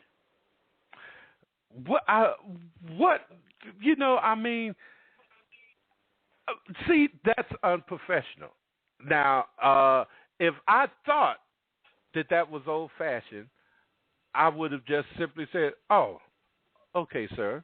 I might have thought to myself, that's so old-fashioned, but you would have never known it. That's unprofessional. What does my opinion, my personal opinion, have to do with you and this purchase that you're making with this credit card of your wife? Oh, it wasn't the credit Nothing. card. It was just the discount card so I can get discounts. The discount card, okay. But regardless, what does my personal opinion have to do with that? And the thing is that because he's considered a minority, it's okay. But if I said that to him, I'd be fired. I might be arrested. I'd get sued. I'd be on the 6 o'clock and the 11 o'clock news and TMZ. Everybody would be coming after me if I said something related to the opposite. But because he's the minority and I'm not, it's okay.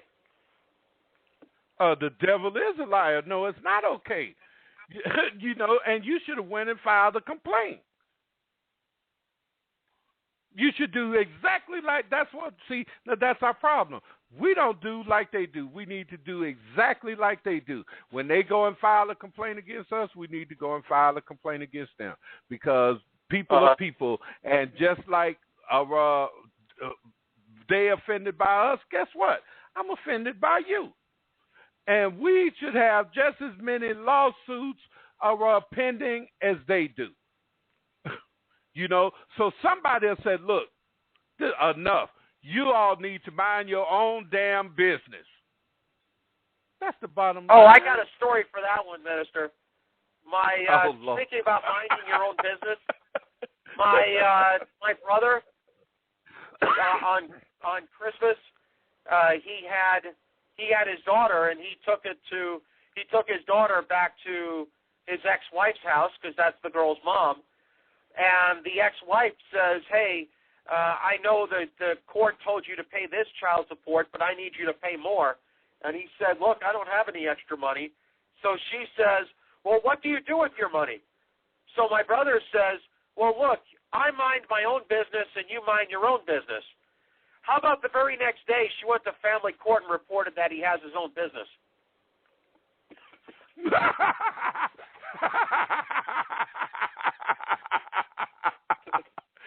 Oh, man. Does he have his own business? I'm not even making that up. I wish I could. I can't make that stuff up. Wait. Does he have his own business? No. But he told her, "Look, I mind my own business." And because he said I mind my own business, then she ran out there and said, "Hey, then I better get some of that business that you own." So now they have a court date in 2 months. Oh man. And I would tell your brother. Tell him, make sure he go and defend just that. because now we need to know. See, he needs to know now if he needs to get out of Dodge, out of that city.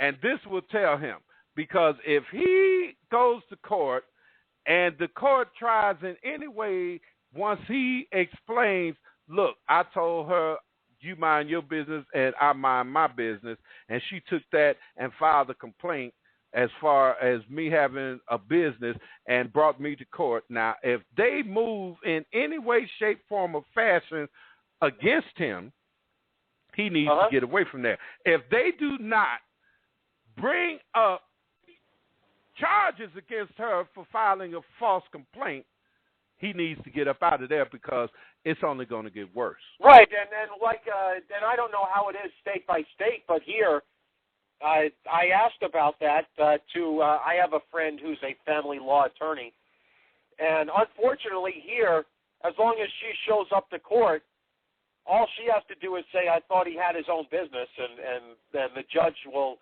look at that 7 days a week and not press charges, because they don't want to put the mom of the daughter in jail.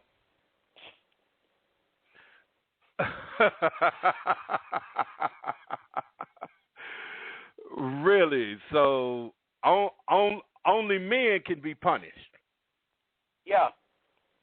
Unless someone's like a drug addict or something like that, and or they curse the judge out, then they don't like that. Other than that, it doesn't matter. You could be homeless. You could be a Satan worshiper. You can do anything as long as you don't curse out the judge. The woman usually is at least in the ball game, just because of the fact of the body parts she has.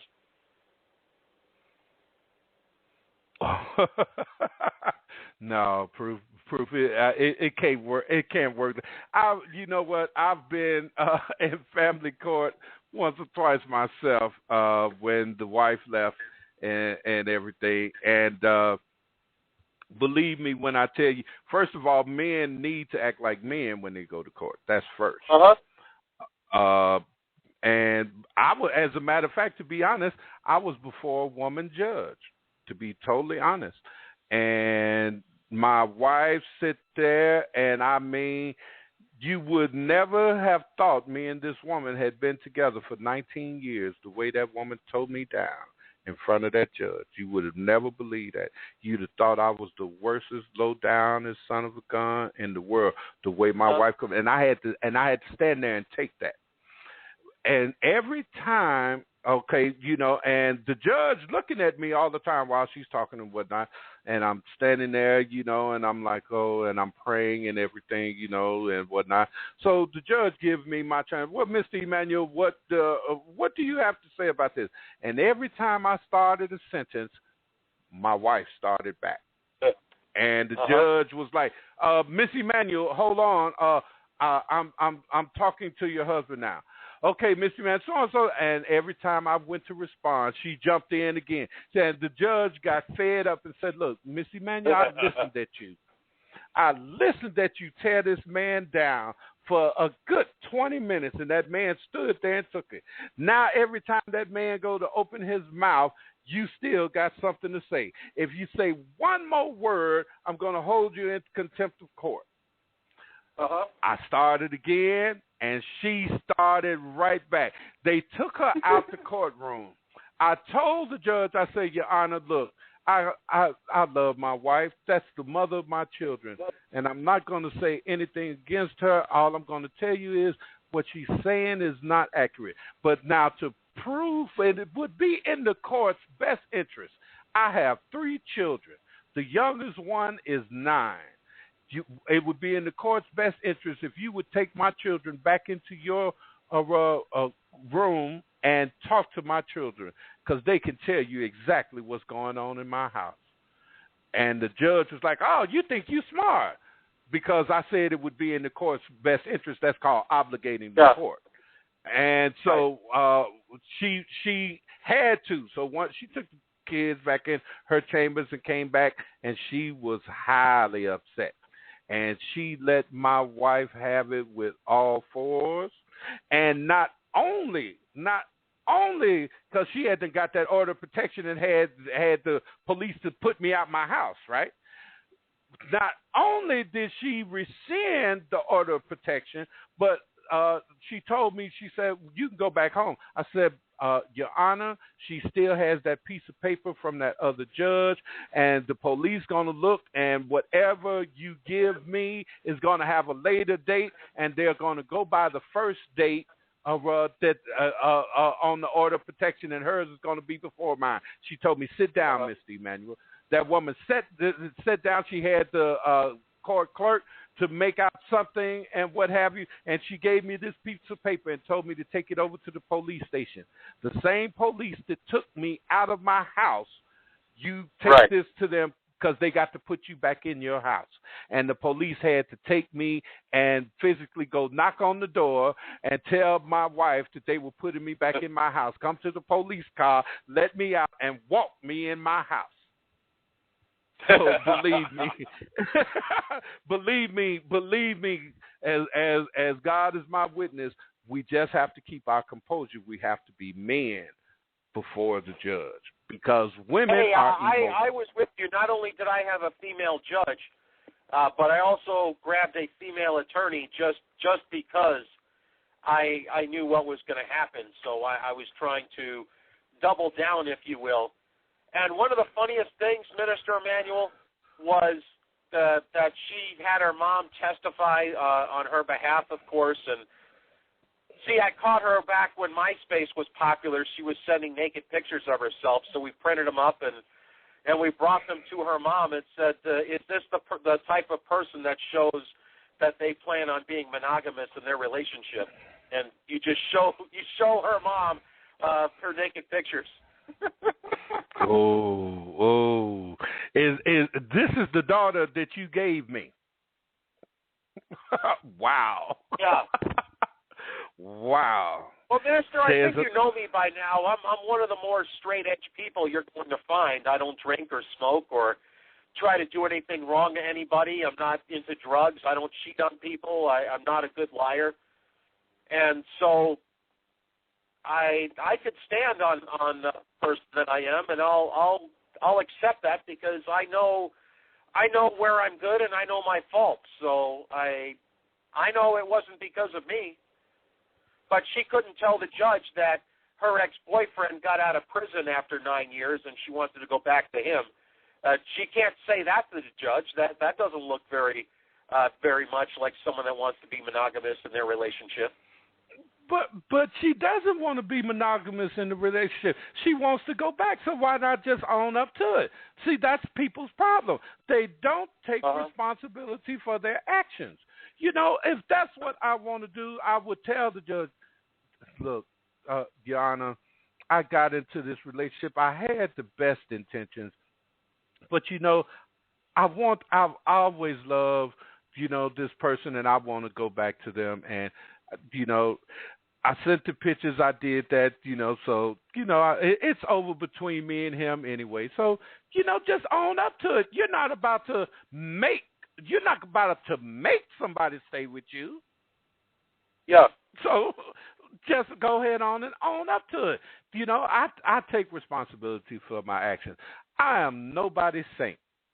Believe me, I am nobody's saint. But I'm trying to do the right thing. You know, I don't get high anymore, you know, and what have you. I'm not on drugs and everything, you know, and I'm trying to do the right thing. My whole life is geared around my ministry. My ministry is an outreach ministry, which means I don't have a church that I go to on Wednesday evening and Sunday mornings. My church is the world. That's where I minister at. That's how come I'm on the Freedomizer Radio Network, because I'm here trying to reach people that aren't necessarily going to church, that aren't necessarily hearing the truth because they're tired of the swindlers that only ask for money. You know, and I can't blame them, you know, because I really felt bad when I found out that I had been deceived. And I'm sitting up and I'm faithfully tithing and giving my money to people who could care less about me, who turn on me at the drop of a dime. At the drop of a dime. I know these people for 10 and 12 years. And then all it took was for this woman to say that, well, Kenny came at me and he had a knife behind his back. And they, knowing me for 12 years, knowing that I raised my children by myself with them, knowing how much I've done for the ministry, for the church, for the pastor, for them as individuals, actually would believe that I did something like that, you know, and didn't even think to ask, well, where did he cut you at? You know? Yeah. Because I'm a military man, I'm 6'1", and what have you, I'm 270 pounds. So if I'm coming at somebody with a knife, they going to have a cut somewhere. If not a bunch of cuts, they're going to have one somewhere. Nobody cared about that. They turned on me like I was Satan himself. And I could not believe that. And my wife sit up, you know, this is my second wife, and my wife sit up and she moved in with these people. Well, you know, that didn't last long. And the next thing I know, they done fell out. And her pride got the best of her so that she wouldn't even say, look, you need to come and get me away from here. And we in the same city here in Chicago. She wouldn't even say that. She found a friend on Facebook and moved to Virginia with this friend, which that situation didn't last long because the woman that came and got her husband, went to liking my wife. So now she's got to get my wife out of her house away from around her husband. So now when I finally get the one chance to see my daughter to come down to Virginia, you know, everybody done turned their back on her, and you don't want to come home. You came here, she was from the Caribbean islands. You came here from the Caribbean islands. You sit up and you believed a bunch of women that talked against your man, and not one single one of them, including the pastor, had a man. All of them done lost their man. And you listened at a bunch of women that didn't have a man talk against your man. And now none of y'all got a man. And you don't have sense enough to humble yourself and come home? Well, why don't you come and stay down here in Virginia with me? Excuse me, I just started a job back in Chicago. And now we got this brand new baby. You already got 8-year-old twin daughters and you need money.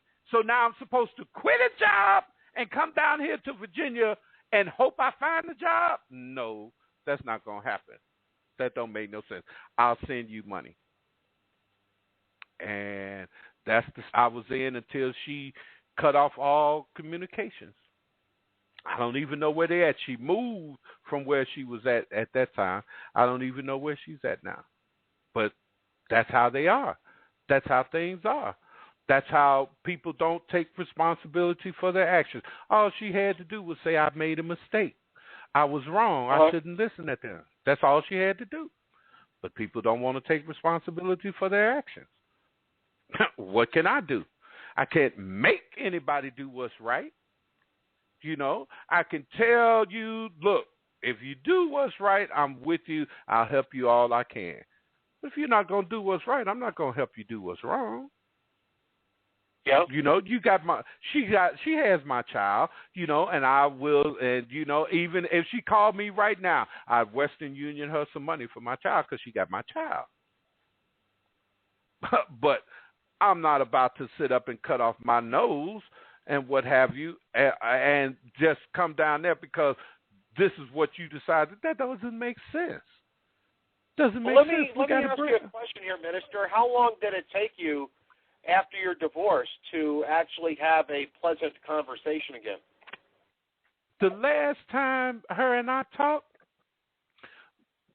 we always had a pleasant conversation because I wouldn't let it go any other way. Even when she would fly off the handle, I would tell her, Kim, baby, I love you. Let's not go through this. Oh no, you listen to this, and so said you said this. Kim. I had to keep my composure. I have you know, we don't just saying I'm a man means nothing. We have to act like men. And I had to act like a man in that situation. I couldn't fly off, oh, you believe in them so-and-so over me? It was nothing. No, I ain't going through that. Kim, look, it's not like that. The last time her and I talked, it's all lovey-dovey, and we got plans, and she's going to come and spend the summer with me and what have you, and around the holidays I can come down there and be with them, and that was over 2 years ago when she cut off conversations. But I did hear from her twin daughters who called me almost every day begging me, Daddy, please come get us. These are not my children. But I'm the only daddy that they know because their real father was killed. And they're calling me. They called me so much, telling me so many things. I had to record those conversations because nobody would never believe that this woman's children was calling me, begging me to come and get them and saying all the things that they were saying. But that's because I took responsibility. I was a man about the whole situation because I'm not going to sit up and argue with you. What good would that come from? You know, she listened that people that cared nothing about her. She had to find that out for herself. She found it out the hard way.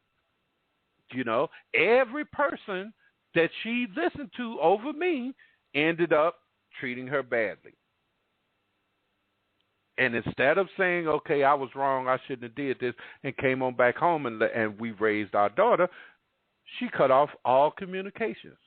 It hurts her. The same thing with my Kenny and Courtney's mother, my first wife. Same thing with her. She could not, needed me. God is my witness. My children will tell you, my mother will tell you. Time and time again, I came through for this woman. And if she needed her medicine, I paid for it. My daughter was on me, Daddy, Mama ain't got nothing to eat in the house. Okay, baby, take your mama some food. Call me. I need to go to this interview and whatnot, and I don't have no. Okay, I'll send you some money for a bus pass. Time and time again, I can't tell you because see, you know, I'm going to be a man regardless of what happens. I'm going to do that. I'm going to do what's right regardless. I'm not perfect, so I can't hold anybody to a perfect standard. You know, and I can only pray that they get it after a while. Because, you know, if you don't see from my example, then you don't want to see. Because I'm going to do what's right. I'm just going to do it. You know, that's the only thing I know to do is to try and do what's right. My mom was on me, Kenny, do the right thing. All my life when she was raising me, Kenny, do the right thing. I didn't always follow it, and I've got to be honest, proof, it bit me in the behind every time. Oh, I know, and I cursed myself out in my mind because I can't believe that I'm still being nice, and this is the only way I know. My ex-wife even told the judge I'm too nice in court, so that's you can't go any worse than that. Oh, no. My kid's mother, she came by the house after she had left one Christmas Eve and told the kids, I'm going to get y'all the Xbox. I just stopped by to see if y'all wanted it. And the kids said, no, Mama, we want you to come home. We want to be a family again. This woman told her children, I had to leave your father. He's too nice. What the hell is too nice? What are we doing wrong, Minister? I mean, well, let's just say I very happily upgraded. But what is it about people wanting the quote-unquote bad boy? Or they like someone that doesn't want to think of them as an equal? I don't know how that works. Do you know what? You are 100% correct, Proof, because a woman will fight to stay with that son of a gun that's beating her and kicking her behind. She'll fight to stay with him. He can have women over here and women over there, and she'll go and she'll fight that woman but she was trying to stick by him. That's the craziest thing. Some of us, I don't know how that goes because I couldn't go along with that. That's just me. I don't know, but you're right. It does happen, Proof. It really does. And I don't know what we're doing wrong. All I know is, because I can't do that. I can't sit up and say, you're going to do what I say and go upside. I can't do that. I draw back at my kid's mother one time, and when I draw back at her, now she's hitting and kicking me, and I throw her on the couch, and when I draw back, it flashed through my mind about all the other women that had aborted and killed my children, and this woman gave me 2 children, and I put a hole in the wall instead. I couldn't hit her. I just couldn't, that meant too much to me. See, in my mind, I could never repay this woman for doing that for me. Oh, you dragging her down. You said this about her on radio and whatnot. No, I told the truth. Truth hurts. I'm sorry. But I did not lie, and I could bring the kids on and my mom and prove it. So, I'm not dragging her down. Well, that's her business. No, that's my business. That's my testimony because I was in it. If she didn't want it told, she shouldn't have did it. But let me ask you this. Are you and I placed in this position because it's expected that the men go out and work a day job and pay the bills, and you can't get much out of the mom because the mom might be a stay-at-home or work part-time? So is it the fact that we have pocketbooks and they don't? Oh no. That's not it. It's on a whole nother level. Because I know that with the New World Order, a lot of it is about making sure the home and the family structure are broken. Because as long as we're busy fighting to keep our paycheck and fighting to keep our kids at a certain time, and we're fighting issues with our exes, that they get to run a little bit more and do what they need to do. Well, see, the whole thing about it is, Proof, the woman was at home. Do you know how hard it is to break a man when he can go home to his wife and family? A woman that is in love with him and cares about him, that can sit up and go to her family and friends and to the Goodwill and to the Salvation Army and can take them and help things to go smoothly through tough times. They needed to stop that. And that's why they brought the woman out of the home. But what the women didn't realize was they gave up their children for a paycheck. Because now you're at work. Now you're dancing to the piper, but your kids are paying the price. And your kids are in these schools being taught by madmen and they're teaching them against you. These schools are teaching them against you. These schools are telling them if your mom and them punish you, call 911. And we will take you from them and put your mom in jail. Them there. People need to homeschool their children and stop. Malcolm X said it perfectly. Only a fool will let his enemy teach his children. And the government has become our enemy. And we shouldn't have our children in government schools. So now they took the woman out of the home and throwed her a check, and they're never going to pay her right. They're never going to pay her what she's worth. They're never going to pay her as much as he's going to give his drunken nephew that's working for the company. And they can accomplish the same thing. She can go out and sign a deal for $1.5 million. He can go out and sign a deal for $900,000. And his bonus check will be 3 times as much as hers. But she won't know it because all she will do is get $20,000 or $30,000, and that will seem like the world to her. But that $900,000 client he brought in, they're going to give him $50,000 of that. Because they're going to say over time, this is going to be a cash cow. It's going to be millions of dollars. And they'll give him $50,000. And she'll sit up and she'll go home. If she's got a husband, she won't even tell him about that bonus check. That'll go into a separate account. That's my money. Too bad that if a man did that and had a separate account away from his wife, he's a no good, low down, dirty son of a gun. Yes. But that's the way they do it. But see, they don't understand. See, be not deceived. God is not mocked. Whatsoever a man soweth, that he shall also reap. Now, that money that she'll stash away in them accounts and what have you and everything, she'll look around and all of a sudden she'll get an illness. Because Satan ain't going to let you enjoy that money. He's not. He just wants to let you have it temporarily so you'll do what you need to do to drag your man down and further that part of his plan. But he's not going to let her enjoy that money. She's going to come up with an illness. It's going to come out, that she's got all this money over here, and the doctors and the hospitals is going to suck up all that money.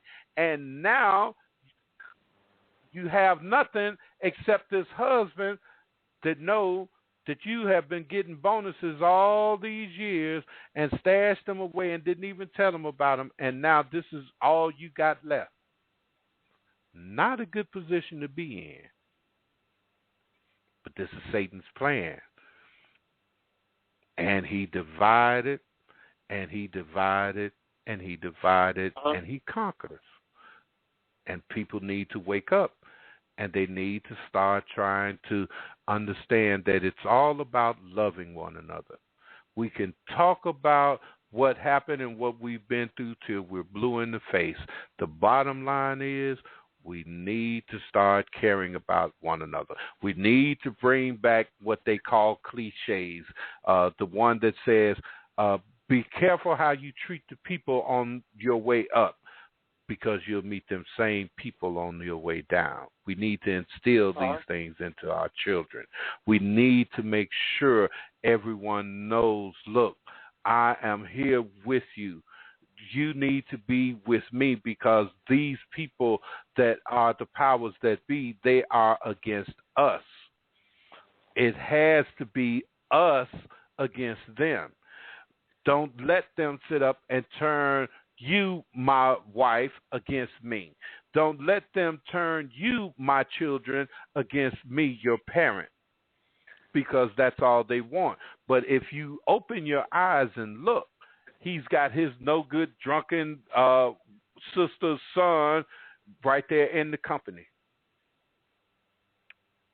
He makes sure he keeps his family close. He doesn't want your family to be a family unit like his is. He doesn't want that. No. He doesn't want you to see in the scriptures where when Jacob's sons, all 10 of them, went to Egypt to get grain because there was a famine in the land. He doesn't want you to realize that Jacob sent his 10 sons with silver to buy grain for their families, because they were all a family. He don't want you to realize that. He wants you to think, let your kids go out. Let them try their wings. They're 18. Let them go out and make their way in the world. But he's keeping his children in the guest house or in the pool house on the estate, where he can have his family around, where even when he gets old, feeble, and sick, he can still dictate to his family to run his company against your family. People aren't realizing it. It's all a game. Don't throw my child a gun and send my child off to war and then tell me to support our troops. I don't support no troops. I support my child. Well, not only that, but they want to take our guns away, and then they're going to give them. They just sold drones to Iraq. They are wanting to sell weapons that they're going to take from us and sell them to Afghanistan and Iraq. What kind of sense does that make, unless you're trying to break this country down? It's a bit more to it than that, Proof. Obama is sending them to Iraq. Obama is making sure Iran and them have nuclear capabilities because he wants them to strike Israel. He wants this. The man is a Muslim. Anybody that is stupid enough not to realize that the man is a Muslim, then they need to go somewhere and stick their head in the ground. Because everything he does is for the Muslim Brotherhood. They took $600 million away from our retired veterans, but he gave $1.2 million to the illegal aliens. Right. Seriously? What kind of sense do that make? You give well, one the of the laws that Brotherhood. was just passed in Nevada and Maryland, Minister, is that illegals now can get an 8-year driver's license in Nevada and Maryland. And there was actually a guy on Yahoo today, Minister. There's a guy on Yahoo. I could grab the link if needed. He is the first person to pass a law, pass the bar exam. He is going to be an attorney, but he does not have U.S. citizenship. He came here illegally. And you all aren't down at the courthouse? Because that's what we need to do. San Francisco or New York, I know I'm not traveling. If it was in Vegas, I would, but I'm not going to travel 10 hours away and call in sick for my job to protest. See, you and I don't know what to say. I don't know what to say because you know why, Proof?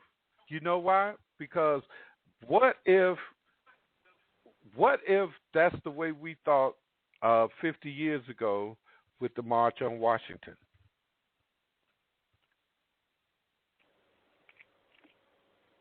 We would be in a real. So I don't even know what's being planned. I'm going to try and find the article right now. Yeah, well, what we need to do is we need to quit. We need to, you know what? If we don't sacrifice now, there's not going to be anything to sacrifice for later, and they're going to still take our jobs, and they're still going to have us running into the FEMA camps because we're not going to take the RFID chips. So now we're not going to be able to pay our rent, light, gas, phone bill, house notes, insurance, and all this, and we're not going to be able to buy food. So all they're going to do is open up the door to the FEMA camps because that's going to be the only place we can get food. Yeah. If we don't sacrifice now, there's not going to be anything to sacrifice for later. To sacrifice, we need to make that tough call. Yeah, I know it's hard, and I know leaving our jobs and what have you to go and do this is going to be a strain, but we need to do it. We need to do it, Proof, because if we don't, we're not going to have a chance later. We're not, because they've already said on national NBC News that all of America will be chipped by 2017. This is the demonic thing. It has to be completed by the winter solstice in 2017. And believe me when I tell you, if we don't stand up against this, it's not going to make any difference later. Because they're going to roll right on over. Well, that is one thing about shipping. I know for a fact there will be tons of protest nationwide. I have that belief. How you really do? I don't think so. You know why I don't think so, Proof? Because we have so many of these so-called preachers now saying that the RFID chip has nothing to do with the mark of the beast. They telling everybody that it's a spiritual mark. They're not telling them it's both. it's both a spiritual mark and a physical mark. But if you read the book of Revelations, when it describes the mark of the beast, it says, without this mark, no man will be able to buy or sell. So that has to be physical. It has to be a physical mark. So the lie that they're telling is to make people go ahead on and take the mark. And there are millions following the Osteens, the T.D. Jakes, the Paula Whites, the all of them. It's just too many. You know, I feel sorry for people that have bought into the lie.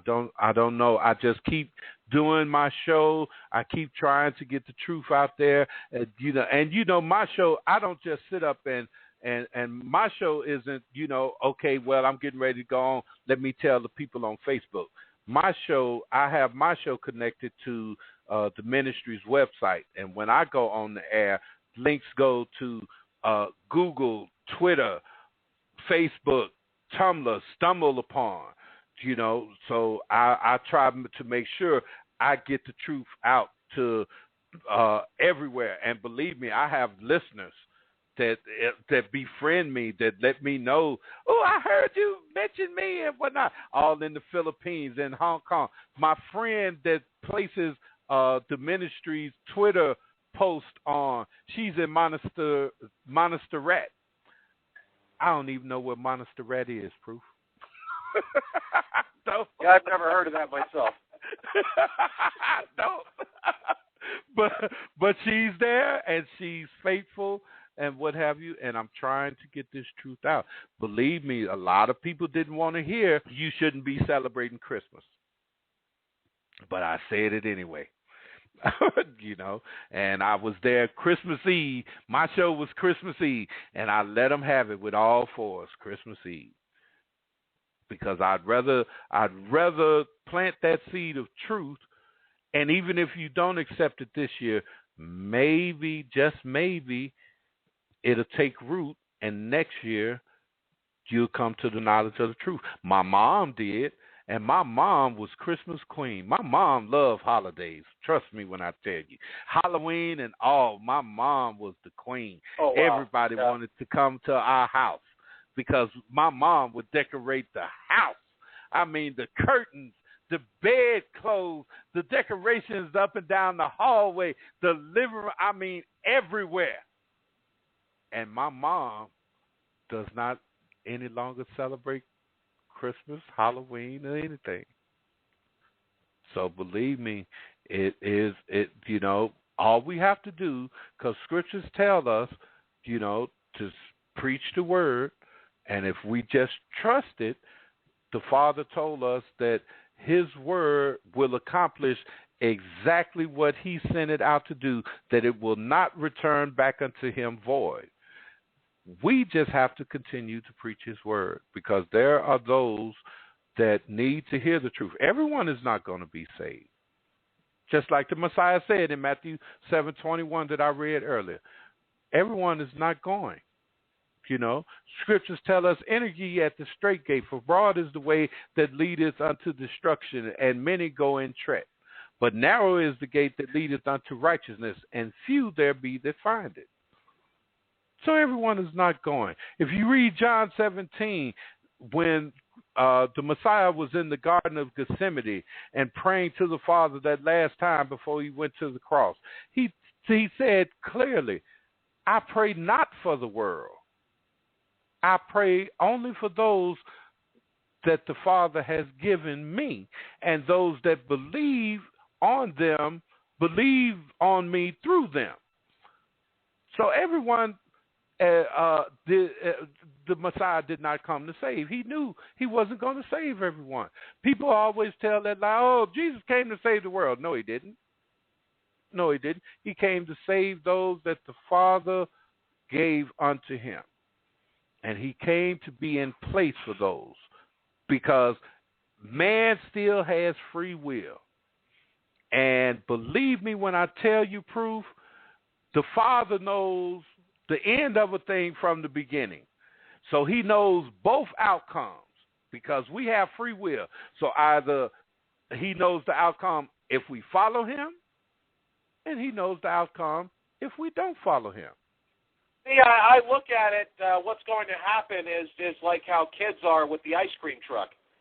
You have all this ice cream in the refrigerator that you could have anytime you want, but then you have that truck going down the street, which could be Yeshua at that point, and then all of a sudden that's all they're thinking about is, man, I got to get that ice cream, or man, he's finally here. How do I finally clean up what I was saying and show him that I was good? I'm sorry, Lord. I didn't mean to do all this. Can I be saved now? But see, the day of judgment is too late. Now is the time. Choose ye this day whom you will serve. Now is the time. Yeah, they've lied to us. They've deceived us. They altered everything. Our whole country is built on a bunch of paganism and deception and lies. Okay. All right. Y'all lied to me. All right. I know now. Let me check. Let me go to the Roman Catholic Church website and let me check. Yep. Wow, it's here, the Quardecuman controversy.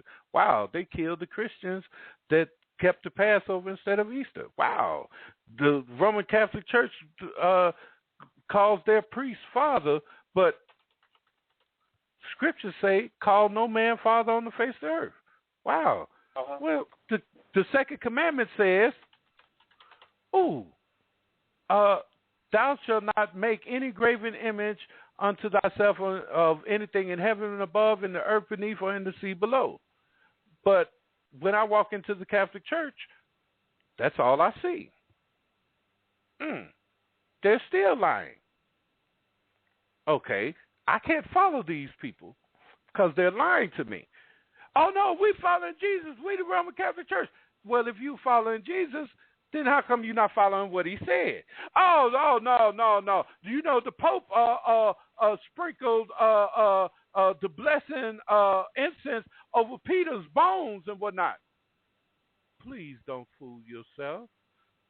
The Pope, Rome did not care anything about Peter. Oh, no, Peter was the first Pope. Really? Then why did they crucify him? See, some things just don't make sense, and yet people swallow them anyway. How are you going to tell me that Peter was the first pope, and yet if he was the first pope of the Roman Catholic Church, why did the Romans crucify him? So I'm going to crucify you. I'm going to crucify all of your brothers and most of your followers, and then now I'm going to go along with what you said. You really buy that? You really believe that? Doesn't make sense, but people go along with that, you know. And don't get me wrong, the scriptures clearly tell us in Revelations that the Messiah is going to call his people out of the Roman Catholic Church and tell them, come out of her, my people, that you not enter her plagues and the punishment that she is going to receive. So there are some people that belong to Christ in the Roman Catholic Church. But I promise you it ain't the Pope. I promise you it's not any of them that's talking about, I'm a homosexual and I'm a bishop too. I promise you it ain't any of them. It's some of those parishioners that have been caught up and deceived, that are following blindly, that he's going to call out. And you better run when he calls you out. You better run to him when he calls you out. Of course, this is after now. This is after the wedding feast in heaven, because those of us who are obedient and following now are going to be at the wedding feast. And when he comes back to and call his people out of the church, it's going to be where he takes over and the beginning of the 1,000-year reign. You know, we need to understand that we have to get it right now, because trust me, The Father is not about to have another rebellion in heaven with a bunch of rebellious, stiff-necked creations that disobeyed him all their life here on earth, and now I'm about to endow you with knowledge and power of all things in eternity, and you couldn't obey me while you were down there? Oh, no, that's not going to happen. You fooling yourself. I wouldn't even want to be in heaven with a God that was that stupid.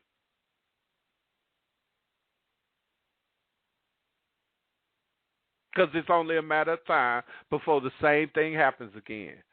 And there's nowhere in the world that you can tell me that the creator of all things would be that short-sighted that he would allow. And we were created a little lower than the angels. And the angels were the one that rebelled. And then you think he would turn around and allow us to come into eternity and do all of this rebellion and everything against him again? Because that's all we did all his life, and we all going to be saved because we believe in Jesus? You're fooling yourself. Please don't fool yourself, my brothers and sisters.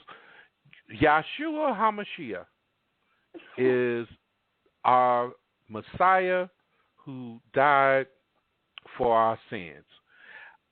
Jesus is a Roman Catholic Church made up false Christ.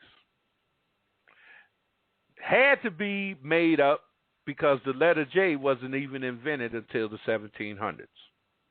Right. And then think about it, my brothers and sisters. How in the world is it that his name is Jesus in English?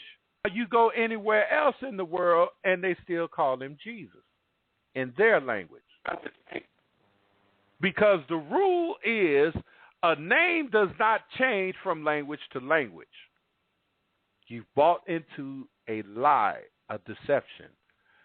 They changed it from his original name to deceive people into worshiping and following a false Christ. His name is Yahshua HaMashiach. We don't serve God, we serve our Elohim. He does not respond to God once you have come to the knowledge of the truth. Now, scriptures tell us, in our ignorance, the Father winked at our ignorance. But my brothers and sisters, he expects you to grow up. He do not expect you to stay on the milk of the word your whole life. He expects you to be able to eat the meat of the word, where you will be meat for the master's use. And I encourage you all, search the scriptures for yourself. Don't take my word for it. Don't take Proof's word for it. Don't take Master Pastor's word for it. Read the scriptures. Get you a lexicon, get you a strong concordance, and get you an original King James Version Bible and check for yourself. New International Version is even more altered. The Revised Standard Version is even more altered. Do not trust any of those versions. They are there to deceive you. They take things out. They add things in.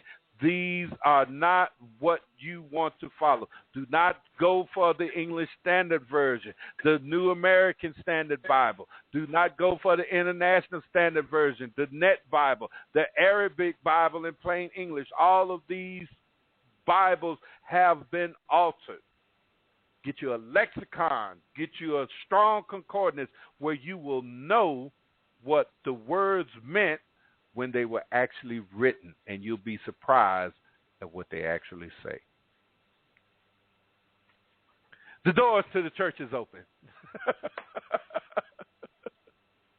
Hey, I wanted to take this a little bit lighter here just for a second. And let me make sure I have this article up here. I don't know where I put it. But I just posted in the Freedomizerradio.com chat room that there's a guy in Florida that went to jail because he attacked his girlfriend, but it was not with a knife or a gun or a sword or a fist. It was with a banana. were talking about some of that stuff earlier, so I figured I could bring this up. A Florida man was arrested after authorities say he attacked his girlfriend with a banana. Phillips Smolinski, age 36, was arrested on charges of domestic battery and resisting arrest without violence related to the fruit fight, according to the Pasco County Sheriff's Office. He was being held without bond Thursday, jail records showed. It was unknown whether he has an attorney. When deputies responded to the home, his live-in girl told the police that he threw a banana at her. And that was enough for the cop to arrest him. Oh my goodness. Oh, really? Wow.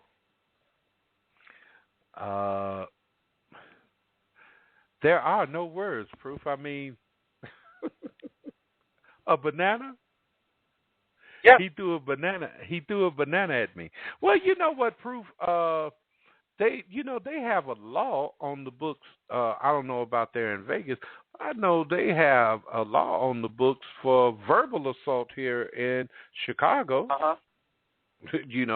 So they can charge. You say the wrong thing, they can charge you with verbal assault here. So I guess a banana, I guess that's something physical. If you can assault someone with words, then I guess something physical falls right along with that. But they do. They have verbal assault charges that they will press against you right here in Chicago. I know that for a fact. But then if you were talking with your ex and you got heated, or it could be a living girlfriend, and you call someone the wrong ethnicity, you could be going to jail for a hate crime. Yeah, pretty much. And isn't it something that she can call you all kinds of dogs and everything else, and that's okay? Men need to learn to call 911. Just and like they they also do. need to learn how to not mind their own business.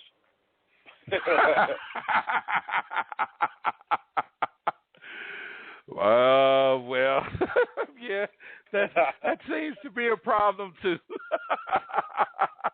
But I got to tell you, I went through that. My son and I was doing a job, and his mom wanted to see him, and he didn't want to see her, and he didn't want to talk to her. And I told her I would talk to him about it later. Let me finish working. No, I want to see him now. This. Well, he didn't want to see her, so she came over to where we were working at. And my son, who can make two of his mother, she's grabbing him in the collar and whatnot, and he's steady loading up the truck. He's steady walking to the truck. So he's dragging her, but she's the one that's holding him. He's not holding her. So he's actually dragging her.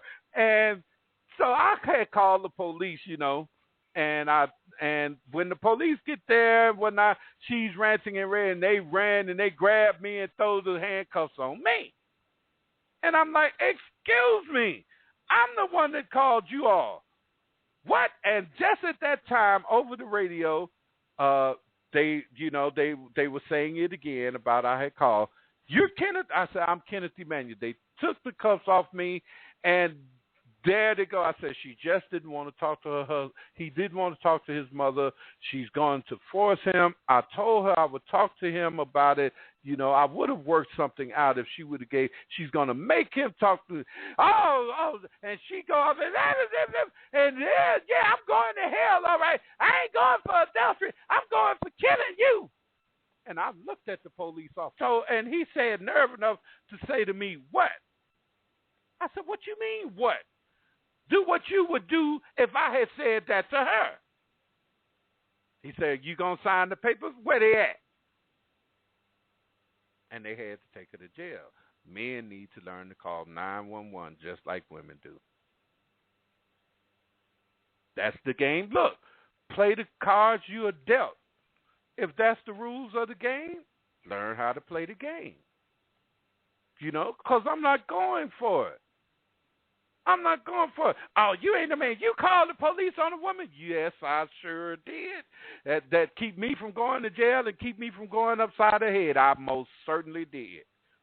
Men need to learn to play the game. Play the cards you dealt. That's what they say. That's what it takes. That's what you do. I'm a firm believer in playing by the rules. These are the rules. I got you. Hey, I was going to ask you, I'm looking at the weather forecast. The Drudge Report's talking about how you're expecting a whole ton of snow. How is it out there? We've got about 4 or 5 inches already, and it's still snowing. So is there work tomorrow? Sure there is. There's got to be work. I mean, see, we're used to it in Chicago. We have to have feet of snow to stop anything here. We have to have several feet of snow because we're used to snow. I don't even think the schools will be closed. The schools won't open up until next week. So, yeah, everything will still go on as usual. You think them folks don't want that money? them folks gonna get up a little earlier. They're gonna shovel their snow. The snow trucks, snow plows are gonna be out, putting the salt down and everything tonight, all night long, and what have you. And we'll be rolling in the morning. Trust me. Chicago don't stop. We have to have at least 4-5 feet of snow to stop. Got to be some feet of snow to stop Chicago. So not 18 inches. Oh no. That don't even stop the kids from going to school.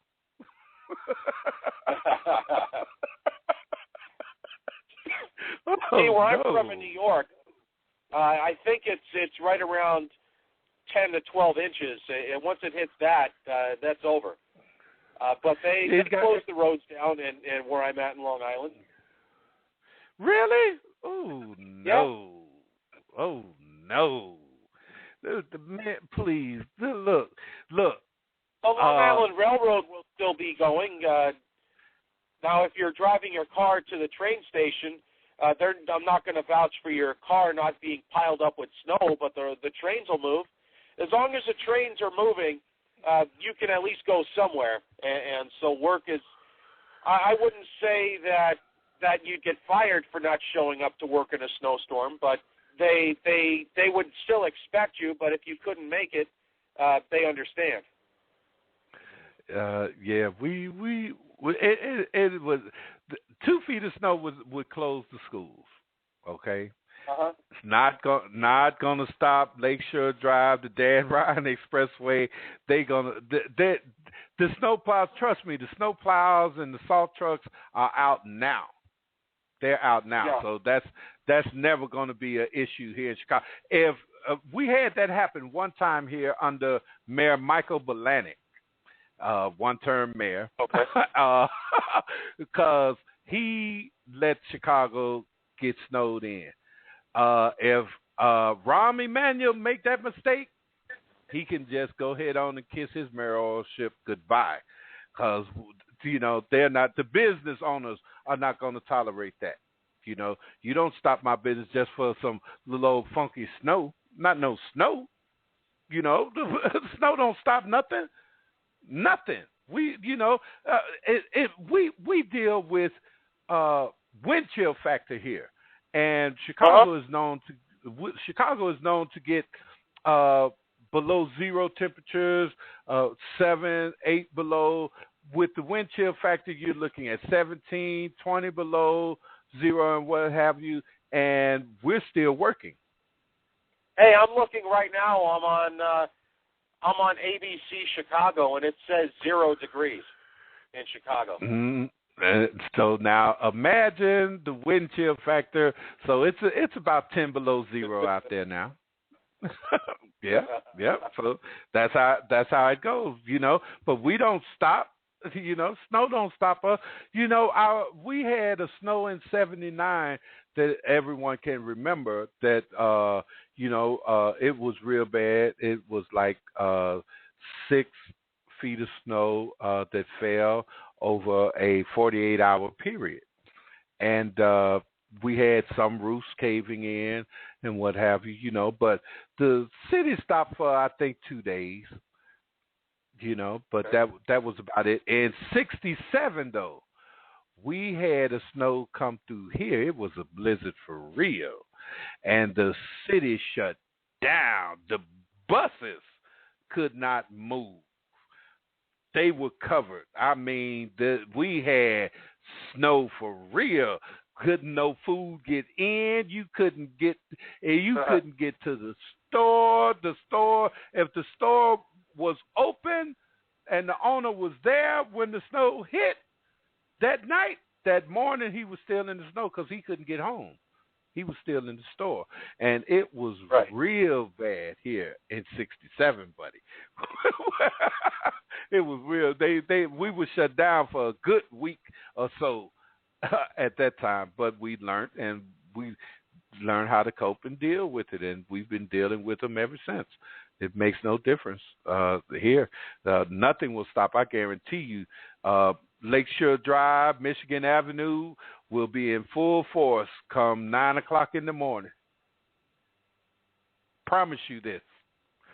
Okay. I promise you. Them folks will go. They coming at their money. They coming. Is now a good time, Minister, to tell you what the temperature is around me? No, I don't even want to hear it. No, I don't even want to hear it. When I was in Florida a few years ago, man, I listened to people. Man, people were talking about it got to be 60 degrees. Ooh, I'm going to have to put my long johns on.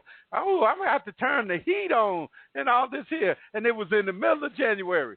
I'm like, y'all must be crazy. It was 60 degrees in Chicago in the middle of January. It'd be folks drunk on the sidewalk. Yeah. 60 degrees. Oh, man, no. So I don't need to hear the weather report down there in Vegas.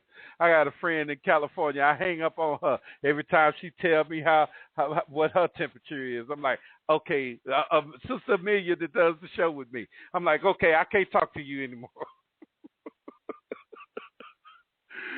Yeah, but, we deal with it. Human beings are vigilant when they want to be. Our problem is now we've become complacent. We shouldn't be putting up with all of this stuff we were doing. We should deal with these politicians just like we deal with this snow. You need to get out of our way because we're not tolerating this. This isn't matter. We should do the exact same thing with these politicians and these people that call themselves in rule over us. You don't rule nothing. There's more of us than it is of you. You don't believe it? Let me show you. And that's what we need to do. We need to get up off our behinds and join together because in unity there is strength. Do you know, okay, before I go any further, I listened to Obama do that speech at the 50th anniversary of the March on Washington, and the man is insulting. There was a lot, and I'm so glad that the African American community did not buy into all that he was saying. I'm so glad that many of us are waking up. But what, in essence, he ended this speech with telling people, and that teacher that goes into her pocket and buys supplies for the student, she's marching. So you don't have to march because when you go to your job and you perform like you're supposed to do, you're marching. And he takes all of these scenarios and tells these people that what you're doing already, you're marching. What he's trying to tell them is don't do nothing. Don't stand up against us. Don't march against us. That's what he's telling. And I'm like, you are real insulting that you actually think that you can say this and nobody understand exactly what you're saying, that we would actually buy into the fact that, oh, yeah, as long as I keep on doing what I'm doing, I'm all right. I'm marching. No, I'm marching when I stand up against your behind that's doing everything for everybody else for the last 5 years, and Americans are out of work more now than they were when you got in office. No, I'm going to march against you. But he don't want them to do that. And that whole speech was good. I mean, he insulted the March on Washington. And he's getting a lot of slack from the African-American community about it, too. And I'm so proud of them. I just wish more would open their eyes. I really do. But more and more are every day. Al Sharpton had a town hall meeting here in Chicago 2 weeks ago. Did not turn out like he expected. Then people went off on Al Sharpton. Look, we have been geared to vote a certain way. And the fifth floor, that's in City Hall, that's where all the legislative members are. The fifth floor took your job, and we need to vote them out. They're not standing with us in our community. We need to vote them out. And they hurt. They hurt them people's feelings, that thought they were still going to knuckle up under, oh, we got to stick by Obama. No, we ain't sticking by nobody that's not sticking by us. It was a blessing to my heart to watch the video. They have it on YouTube if you guys want to see it. Al Sharpton's town hall meeting in Chicago. It was great. Them people is no longer buying them lies. And, Chicago was a stronghold for Obama. And they are turning. So it's a good sight to see.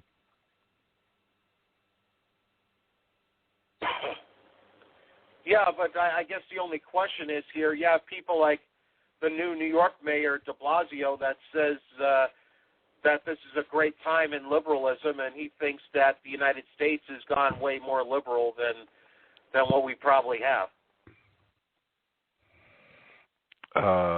Sure we have.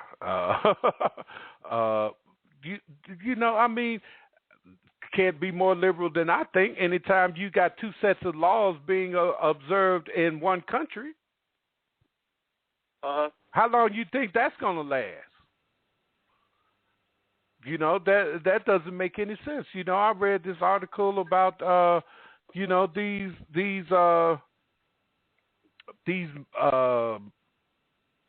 Muslim guys got together and they beat this guy and what have you, and they recorded it, and was posting it. And they went, to court, and they were all exonerated, set free, because it was against Sharia law that they are observing.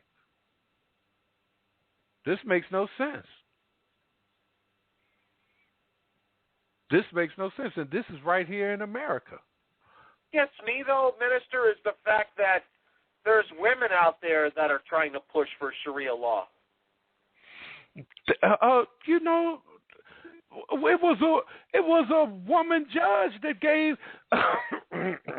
excuse me. It was a woman judge that gave Obama the authority to drone strike anyone he pleased, and without explanation before or after. That doesn't surprise me.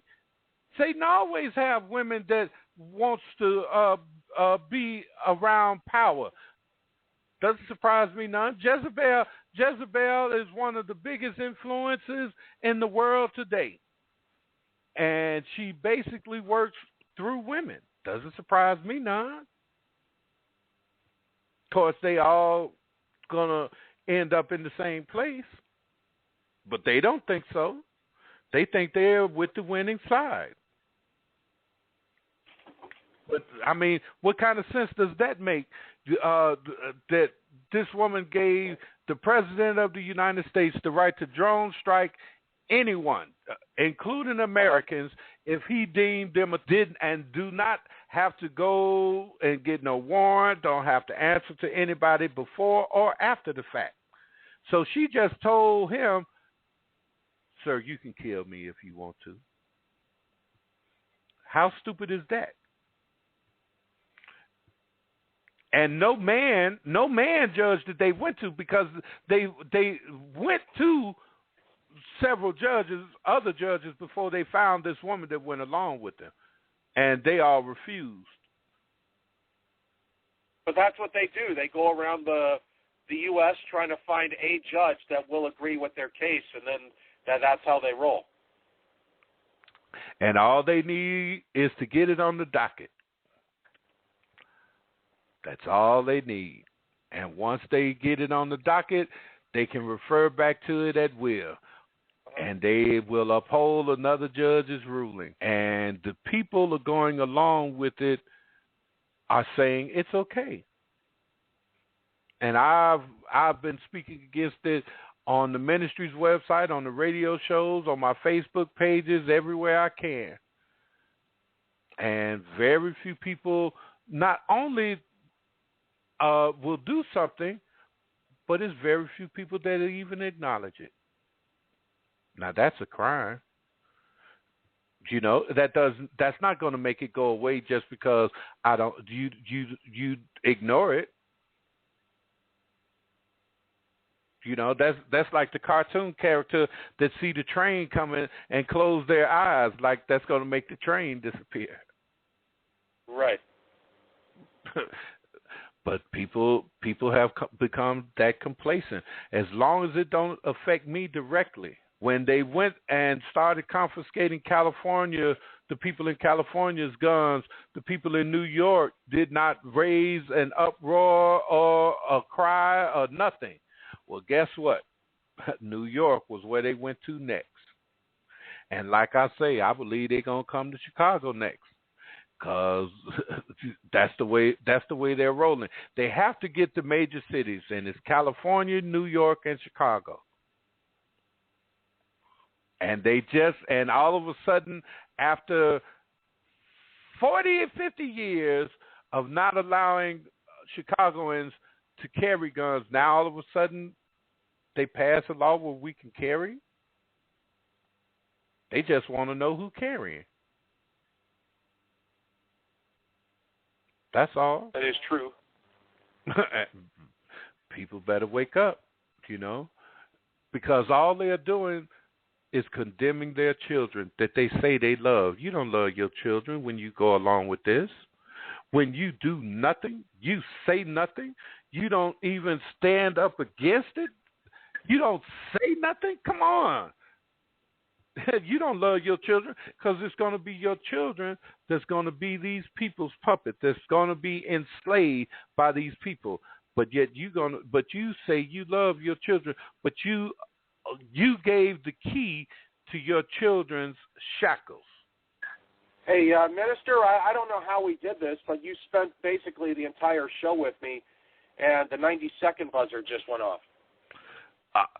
Well, thank you for having me, Proof. It's always a pleasure to be here. Hey, I enjoyed it. This was excellent. We got to do some news. We got to look back on life. We got to perhaps give some people some positive things to look at.